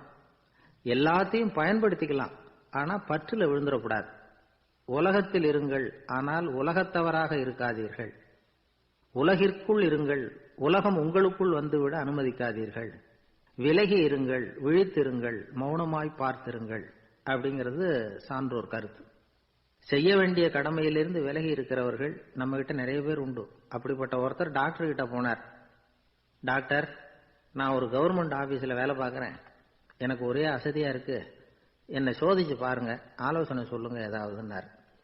டாக்டர் அவரை பரிசோதனை பண்ணி பார்த்துட்டு சொன்னார், இதோ பாரு, உனக்கு இப்போ தேவைப்படுறது முழு ஓய்வு. நீ எவ்வளவு சீக்கிரமா ஆபீஸுக்கு போறியோ அவ்வளவுக்கு உனக்கு நல்லது அப்படின்னாராம். ஒரு ஊர்ல ஒரு ஆள் இருந்தான். கற்பனையிலேயே காலத்தை கடத்திக்கிட்டு இருந்தான். ஒரு நாள் ஒரு மரத்தடியில உட்கார்ந்துருந்தான். அவனுக்கு பசிக்கிற மாதிரி தெரிஞ்சது. உடனே கற்பனையிலேயே சாப்பிட ஆரம்பிச்சுட்டான். அதாவது எதிரில் இலை போட்டு சாப்பாடு போடப்பட்டிருக்கிறதாகவும் அதை இவன் சாப்பிட்றதாகவும் நினைச்சுக்கிட்டு கையை மட்டும் வாய்க்கும் தரைக்குமா அப்படியும் இப்படியும் கொண்டுகிட்டு போய் பாவனை பண்ணிக்கிட்டே இருக்கிறான். தூரத்துல இருந்து பாக்குறவங்களுக்கு இவன் ஏதோ பலமான விருந்து சாப்பிட்டுட்டு இருக்கிறான் அப்படின்னு தான் தோணும். அது மாதிரியே பண்ணிட்டு இருந்தான். அந்த வழியா ஒரு சன்னியாசி வந்துகிட்டு இருந்தார். இவனை பார்த்தார். என்ன இவன் இப்படி பண்ணிட்டு இருக்கிறானே அப்படின்னு நினைச்சாரு. கொஞ்ச நேரம் அவனையே உத்து பார்த்துக்கிட்டு இருந்தார். இவரை பார்த்ததும் அவன் இன்னமும் சுவாரஸ்யமா சாப்பிட ஆரம்பிச்சுட்டான். அப்பப்பா என்ன இது, இந்த குழம்பு இவ்வளவு காரமா இருக்கு, என்னுடைய நாக்கே எரிஞ்சு போடும் போல இருக்க அப்படின்னு சொல்லிட்டு பக்கத்துல ஒரு குவளையை எடுத்து தண்ணி குடிக்கிறது மாதிரி பாவனை பண்றான். அப்பாடா இப்ப கொஞ்சம் பரவாயில்ல அப்படின்னு சொல்லிக்கிட்டு குவளையை கீழே வைக்கிறது மாதிரி ஒரு பாவனை பண்றான். சன்னியாசி பார்த்தார். என்னப்பா சாப்பாட்டுல காரம் அதிகமோ அப்படின்னார். ஆமா சுவாமி, ஞாபகம் மறதியில் கொஞ்சம் மிளகாய் அதிகமா சேர்த்துக்கிட்டேன் அப்படின்னா. சரி சாப்பிடு அப்படின்னு சொல்லிட்டார். அவன் சாப்பிட்டு முடிக்கிற வரைக்கும் பொறுமையா உட்காந்துருந்தார். அவன் அப்பாடா அப்படின்னு சொல்லிட்டு மறுபடியும் தண்ணி எடுத்து குடிச்சான். எல்லாம் கற்பனையிலேயே. அதுக்கப்புறம் சன்னியாசி பேச ஆரம்பிச்சார். இதை பாருப்பா, உன்னுடைய கற்பனையை நான் மெச்சுறேன். இருந்தாலும் உன் சாப்பாட்டுல ஒரு இனிப்பையும் வச்சிருக்கலாமே, ஏன் மிளகாய அளவுக்கு அதிகமா போட்டுட்டு அவஸ்தைப்படுற அப்படின்னார். அவன் யோசிக்க ஆரம்பிச்சான். அதுக்கப்புறம் இவர் சொன்னார், இதை பாருப்பா, இனிமேல உன்னுடைய கற்பனையும் உயர்ந்ததாக இருக்கட்டும் அப்படின்னு உபதேசம் பண்ணிவிட்டு போனார். எப்பவும் உயர்வை பத்தியே சிந்திக்கணும். உயர்வு கிடைக்கலன்னா கூட அப்படி சிந்திக்கிறத நிறுத்தப்படாது அப்படிங்கிறார் திருவள்ளுவர். உள்ளுவது எல்லாம் உயர் உள்ளல், மற்ற அது தள்ளினும் தள்ளாமை நீர்த்து. ஊக்கம் இல்லாம உலகத்துல வாழ்ந்து பிரயோஜனம் இல்லை. அதனால உயர்வாகவே சிந்திக்கணும். அது நம்மளை ஊக்கப்படுத்தும். இது பெரிய ஒரு வாக்கு. இந்த உலகத்துல கற்பனையிலேயே வாழ்கிற சில கஞ்சர்களும் உண்டு. அதாவது 2 கஞ்சர்கள் 2 பேரும் பக்கத்து பக்கத்து ஊர்ல இருந்தாங்க. பொங்கல் சமயம். ஒரு கஞ்சன் தன்னுடைய மகனை கூப்பிட்டான். இதை பாருப்பா, பக்கத்து ஊர்ல என்னுடைய நண்பன் ஒருத்தன் இருக்கிறான், அவனுக்கு பொங்கல் பரிசு ஏதாவது கொடுக்கணும். நான் ஒரு 4 ஆட்டுக்குட்டியை தரேன், நீ கொண்டுகிட்டு போய் கொடுத்துட்டு வந்து விடுறியா அப்படின்னு கேட்டான். சரி நான் புள்ள, ஒரு பைய கையில் எடுத்துக்கோன்னா. அவன் எடுத்துக்கிட்டான். இந்த ஆட்டுக்குட்டி பிடிச்சிக்கோ அப்படின்னு சொல்லி ஒவ்வொன்னா போடுறேன் பார் அப்படின்னு சொல்லிட்டு 1 2 3 4 அப்படின்னு எண்ணிக்கிட்டே வெறும் சைகையாலேயே ஆட்டுக்குட்டியை பிடிச்சி போடுறது மாதிரி பாவனை பண்ணிட்டு இருக்கிறான். அவன் பிள்ளையும் அது ரொம்ப அக்கறையா வாங்கிக்கிறது மாதிரி வாங்கிட்டு அந்த பையை தூக்கிட்டு அடுத்த ஊருக்கு போறான். இவன் அங்க போய் சேர்ந்த நேரத்துல அந்த கஞ்சன் ஊர்ல இல்ல, எங்கேயோ வெளியில போயிருக்கிறான். அவனோட புள்ள மட்டும்தான் வீட்டுல இருந்தான். இவன் அவன்கிட்ட, இதை பாரு, எங்க அப்பா உங்க அப்பாவுக்கு ஆட்டுக்குட்டி கொடுத்து அனுப்பியிருக்கிறாரு, பிடிச்சிக்கோ அப்படின்னு சொல்லி பாவனையிலேயே ஒவ்வொன்னா எடுத்து அவன்கிட்ட கொடுத்துட்டான். அவனும் வாங்கிட்டான் வாங்கறது மாதிரி. அப்புறம் சொன்னான், சரிப்பா நானும் பதிலுக்கு ஏதாவது ஒன்னுகிட்ட கொடுக்கணும் இல்லையா, அதனால அந்த பைய புடி, ஒரு 10 எலும்பிச்சம்பழம் தரேன், பதிலுக்கு அதை நீ எடுத்துட்டு போ அப்படின்னு சொல்லி கையாலேயே ஒவ்வொன்னா எடுத்து போடுறது மாதிரி பாவனை பண்ணிவிட்டான். அவனும் ரொம்ப நன்றி அப்படின்னு சொல்லிவிட்டு அதை வாங்கிட்டு போயிட்டான். கொஞ்ச நேரம் கழிச்சு வெளியில போயிருந்த அப்பங்காரன் திரும்பி வந்தான். உள்ள சொன்னான், அப்பா உன்னோட நண்பர் அவருடைய மகன் மூலமா உனக்கு 6 ஆட்டுக்குட்டி கொடுத்து அனுப்பியிருந்தார், நானும் பதிலுக்கு ஒரு 10 எலுமிச்சம்பழம் கொடுத்து அனுப்பியிருக்கிறேன் அப்படின்னா. எப்படிடா கொடுத்தேன்னு கேட்டார் அப்பா. இப்படிதான் கொடுத்தேன்னு சொல்லி சைகையிலேயே காட்டினான். இதை பார்த்ததும் அப்பங்காரனுக்கு பயங்கரமா கோவம் வந்துட்டுது. பலார்னு அரைஞ்சுட்டான் பையனு. ஏன்பா அரைஞ்ச, 10 எலுமிச்சம்பழம் கொடுத்துட்டேனே அப்படிங்கிறதுக்காகவா அப்படின்னு கேட்டான். அது கூட பரவாயில்ல, நீ காட்டுற சைகையை பார்த்தா ஆரஞ்சு பழம் சைஸுக்கு இருக்குதே, அவ்வளவு பெருசா ஏன் கொடுத்த, அதுதான் எனக்கு கோபம் அப்படின்னு. ஒரு ஊர்ல ஒரு குரு இருந்தார், ஜென் குரு. அவரை தேடிட்டு ஒரு மன்னர் வந்தார். வந்தவர் ஜப்பான் மன்னர். தோட்டக்கலையை பத்தி தெரிஞ்சுட்டு போறதுக்காக அவர் வந்தார். எப்படி தோட்டம் அமைக்கிறது அப்படிங்கறத பத்தி அந்த குரு விவரமா சொல்லி கொடுத்தாரு. 1 நாள் 2 நாள் இல்ல, 3 வருஷம் கத்து கொடுத்தார். அதுக்கப்புறம் சொன்னார், நான் கத்து கொடுத்துட்டேன், இனிமே நீங்க போகலாம், போய் தோட்டம் அமைக்கலாம், அதுதான் உங்களுக்கு பரீட்சை. தோட்டம் அமைச்ச பிறகு சொல்லி அனுப்புங்க, நான் வந்து பாக்கிறேன். நீங்க இங்க என்னவெல்லாம் கத்துக்கிட்டீங்களோ அதையெல்லாம் அங்க செயல்முறையில செஞ்சு காட்டுங்க அப்படின்னு சொல்லி அனுப்பி வச்சார். மன்னர் போனார். அரண்மனைக்கு பக்கத்திலேயே ஒரு பெரிய தோட்டத்தை உண்டு பண்ணினார். அழகான மரங்களையும் செடிகளையும் உருவாக்கினார். கிட்டத்தட்ட 1000 தோட்டக்காரர்களை பயன்படுத்தி 3 வருஷங்கள் முயற்சி பண்ணி அந்த அழகான தோட்டத்தை உருவாக்கினார். குரு கிட்ட இருந்து செய்தி வந்தது, நாளைக்கு வந்து தோட்டத்தை பார்க்கறேன் அப்படின்னு. மன்னர் உடனே சுறுசுறுப்பாயிட்டார். முதல் நாளே தோட்டத்தை சுத்தப்படுத்தினார். ராத்திரி பூரா யாரும் தூங்கல. எல்லாருக்கும் தோட்டத்தை ஒழுங்குபடுத்துற வேலை. அது அந்தந்த இடத்துல ஒழுங்கா இருக்குதா அப்படின்னு சரி பார்த்தாங்க. ஒரு தவறும் இல்லாத வகையில் அதை ஒழுங்குபடுத்தினாங்க. மறுநாள் குரு வந்தார், தோட்டத்தை பார்த்தார். அவருக்கு கோபம் வந்துட்டுது. மன்னருக்கு ஆச்சரியம், எப்பவும் சிரிச்சுக்கிட்டே இருக்கிறவர் இப்ப எப்படி இருக்கிறாரு அப்படின்னு.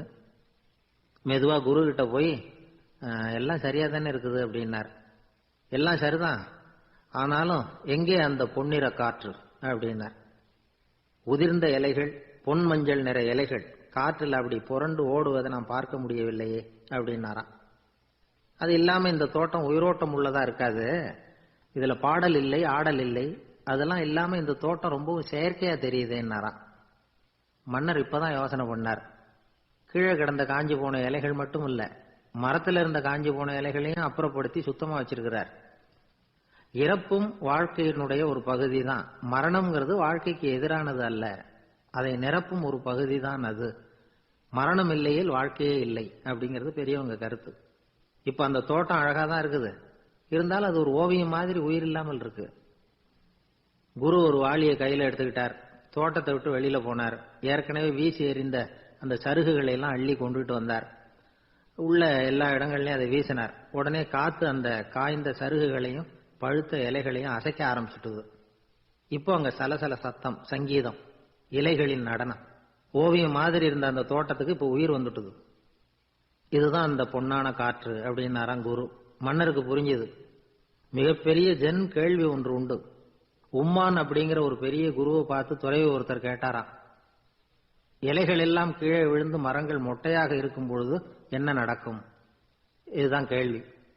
இதுக்கு உம்மான் சொன்ன பதில் பொன்னான காற்று, தி கோல்டன் விண்ட் அப்படின்னாராம்.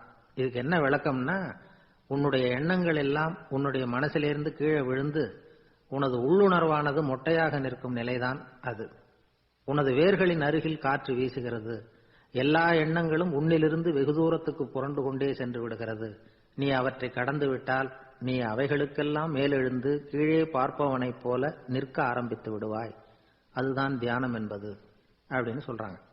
தியானம்ங்கிறது எண்ணத்துக்கு எதிரானது இல்லை, தியானம்ங்கிறது எண்ணங்களை கடந்து செல்வதுதான். அதுக்கப்புறம் நாம பொன்னிற காற்றுல ஆட ஆரம்பிச்சிருவோம். இதுதான் பெரியவர்கள் சொல்றது. என்கிட்ட ஒருத்தர் தோட்டம் அமைக்கணும்னு யோசனை கேட்டு வந்தார். எல்லாம் சொல்லி கொடுத்தேன். செடிகள்லாம் செழிப்பா வளரணும்னா வேர் காயாம பாத்துக்குங்க, தினமும் தண்ணி விடுங்க அப்படின்னு சொல்லி அனுப்பி வச்சேன்.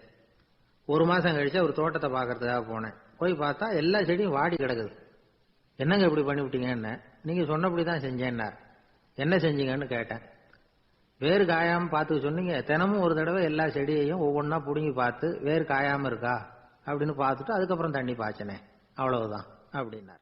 ஒரு நல்ல நகைச்சுவை எப்படி இருக்கணும், இதுக்கு ஒவ்வொருத்தர் ஒவ்வொரு மாதிரியான விளக்கத்தை கொடுத்துருக்குறாங்க.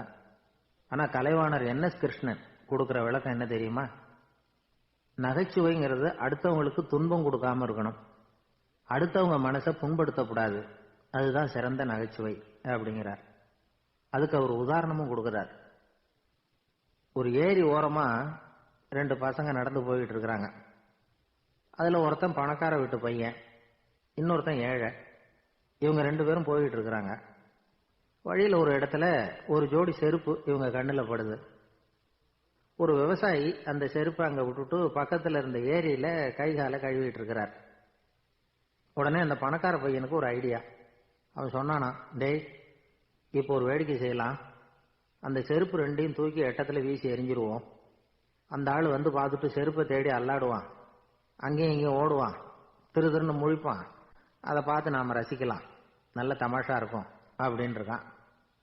இப்படி சொல்லிவிட்டு அந்த செருப்புகளை தூக்கத்துக்கு போனானா.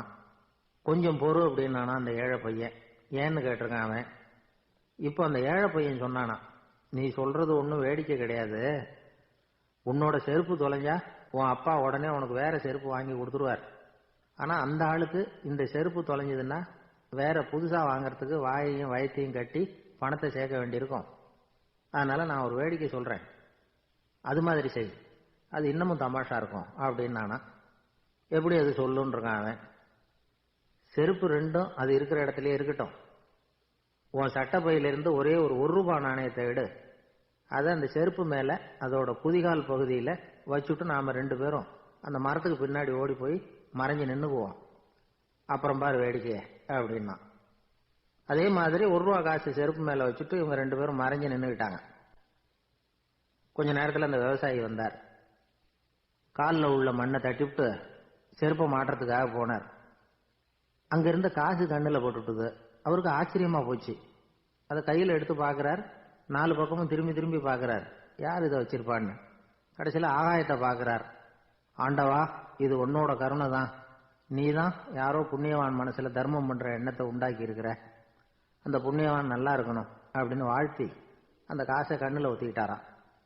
மறைஞ்சிருந்து பார்த்துக்கிட்டு இருந்த ஏழை பையன் இப்படி சொன்னான், பாத்தியா, உன்னை புண்ணியவான்னு வாழ்த்திக்கிட்டு போறார் அந்த ஆள், அவருக்கும் சந்தோஷம், அதை பார்த்து நமக்கும் சந்தோஷம். உனக்கு ₹1 ஒரு பெரிய விஷயம் இல்லை, ஆனா அதனால நமக்கு கிடைச்சிருக்கிற மகிழ்ச்சி ரொம்ப உயர்வானது அப்படின்னு நானா. வேடிக்கையும் கிண்டலும் இது மாதிரி அடுத்தவங்களுக்கு இடைஞ்சலா இல்லாம இருக்கணும் அப்படிங்கிறார் கலைவாணர். ஆனா பாருங்க, அவருக்கே இடைஞ்சலா வர்ற விஷயங்களை கூட அவர் வேடிக்கையா தான் எடுத்துக்கிட்டாராம். ஒரு தடவை ஒருத்தர் கலைவாணர்கிட்ட வந்து, ஐயா என் குழந்தை செத்து போச்சு அப்படின்னு சொல்லி அழுதாராம். உடனே இவர் அவருக்கு ₹100 பணத்தை கொடுத்து, இந்தாங்க அடக்கம் செய்யுங்க அப்படின்னு சொல்லி அனுப்பி வச்சாராம். 1 வருஷம் கழிச்சு மறுபடியும் அதே ஆள் வந்திருக்கார். இவர் மறந்துருப்பாருங்கிற நினைப்புல, அண்ணே என் குழந்தை இறந்து போச்சுண்ணே அப்படின்னாராம். இவர் மறுபடியும் ₹100 கொடுத்து ஆறுதல் சொல்லி அனுப்பி வச்சாராம். 7-8 மாசம் கழிச்சு மறுபடியும் அதே ஆள் வந்திருக்கார்.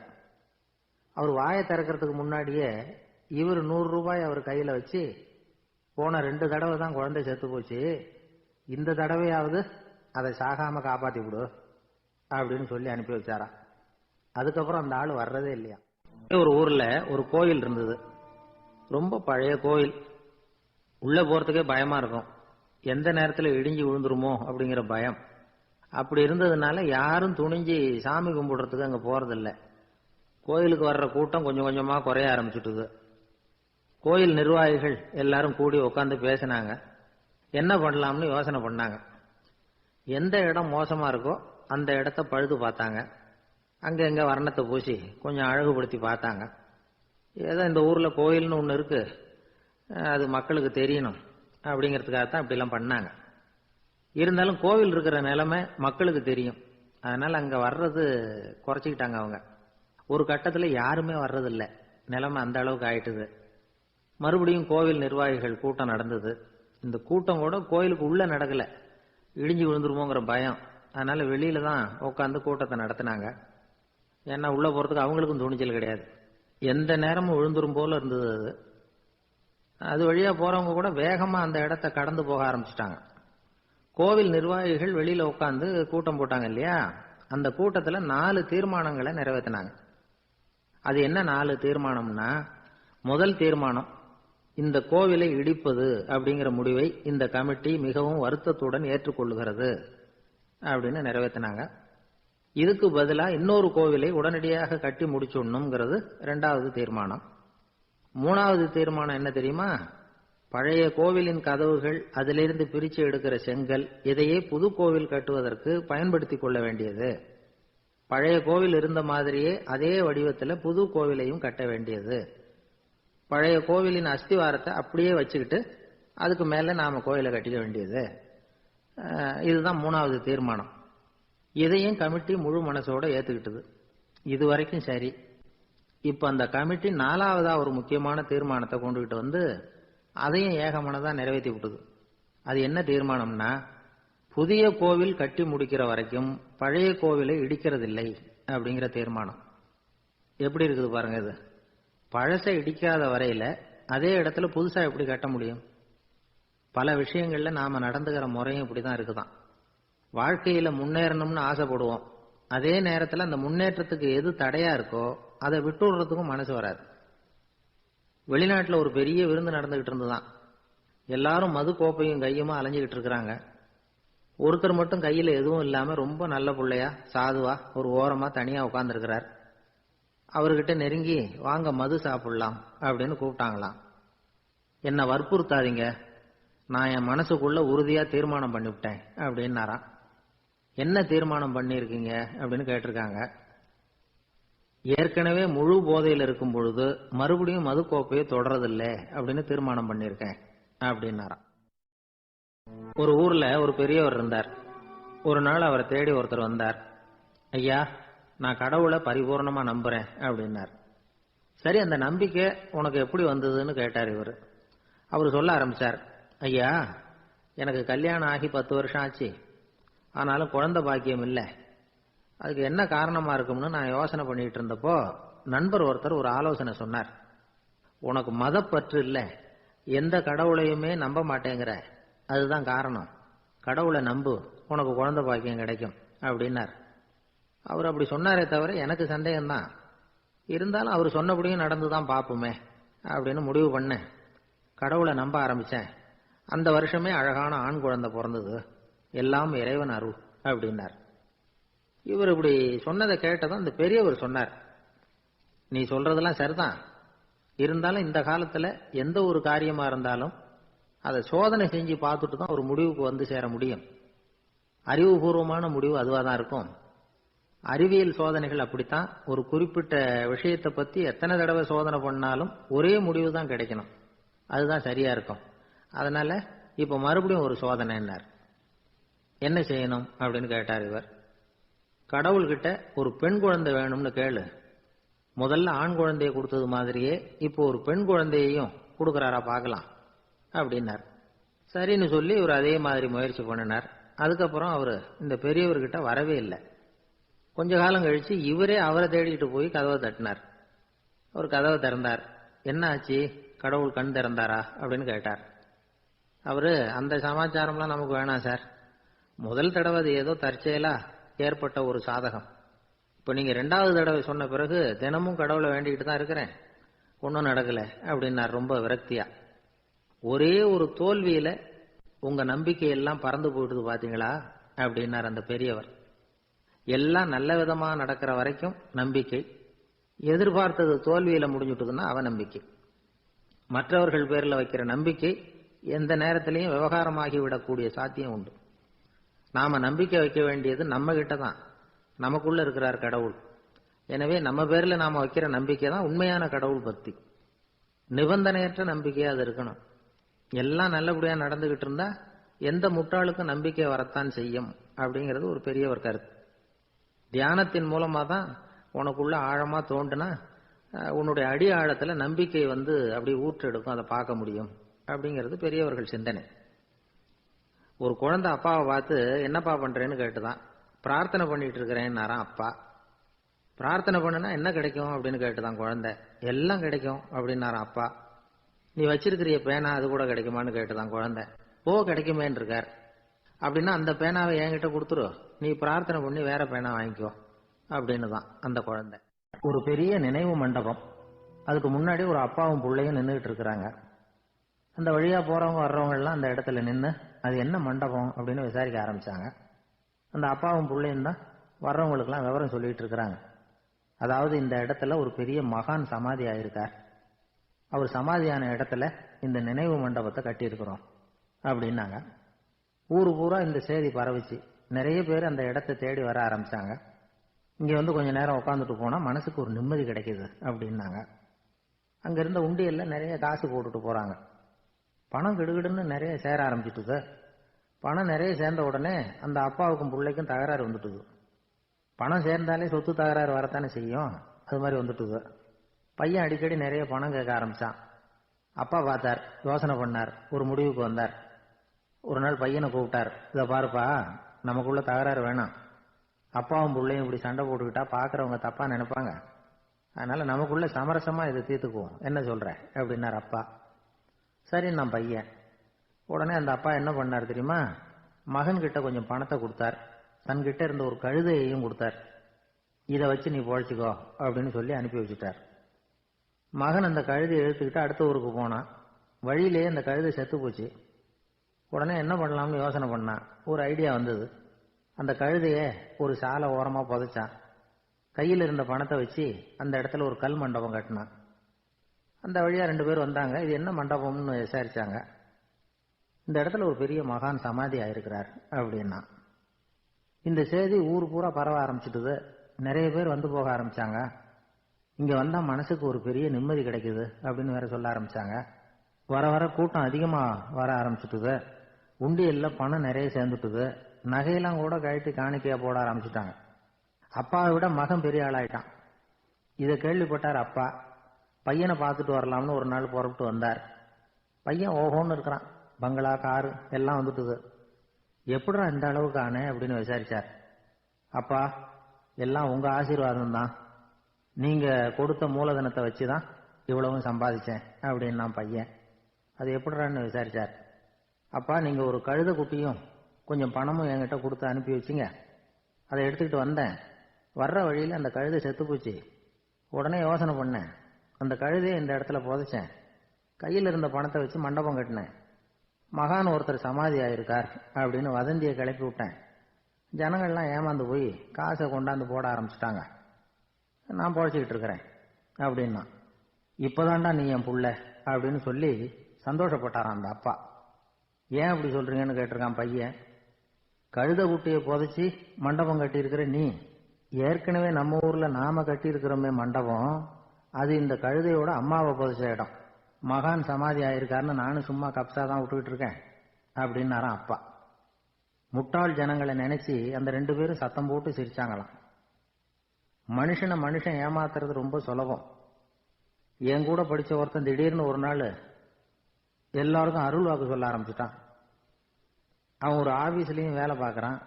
ஆபீஸ்ல உள்ளவங்க எல்லாம் அவங்ககிட்ட வந்து அருள் வாக்கு கேட்கறது வழக்கம். ஒரு நாள் நான் அவன் முன்னாடி போய் உட்காந்து பேசிக்கிட்டு இருந்தேன். அப்போ அதே ஆபீஸ்ல வேலை பார்க்குற ஒருத்தர் அவங்ககிட்ட வந்து, சுவாமி, என் மேஜையில வச்சிருந்த பேனா திடீர்னு காணாம போட்டுது, அது திரும்ப கிடைக்குமா எனக்கு அப்படின்னு கேட்டார். இவன் கண்ணை உருட்டி பார்த்துட்டு, அது உனக்கு கிடைக்காது, புதுசா வேற ஒன்று வாங்கிக்கப்போ அப்படின்னா. சரின்னு அவர் போயிட்டார். அவர் போனதுக்கு அப்புறம் நான் மெதுவா இவனை பார்த்து, அது எப்படிரா அது உனக்கு கிடைக்காதுன்னு அவ்வளவு உறுதியா அவர்கிட்ட சொன்னேன் அப்படின்னு கேட்டேன். இவன் மெதுவா என் காதுகிட்ட வந்து, அந்த பேனாவை கிளப்புனதே நான் தான் அப்படிங்க.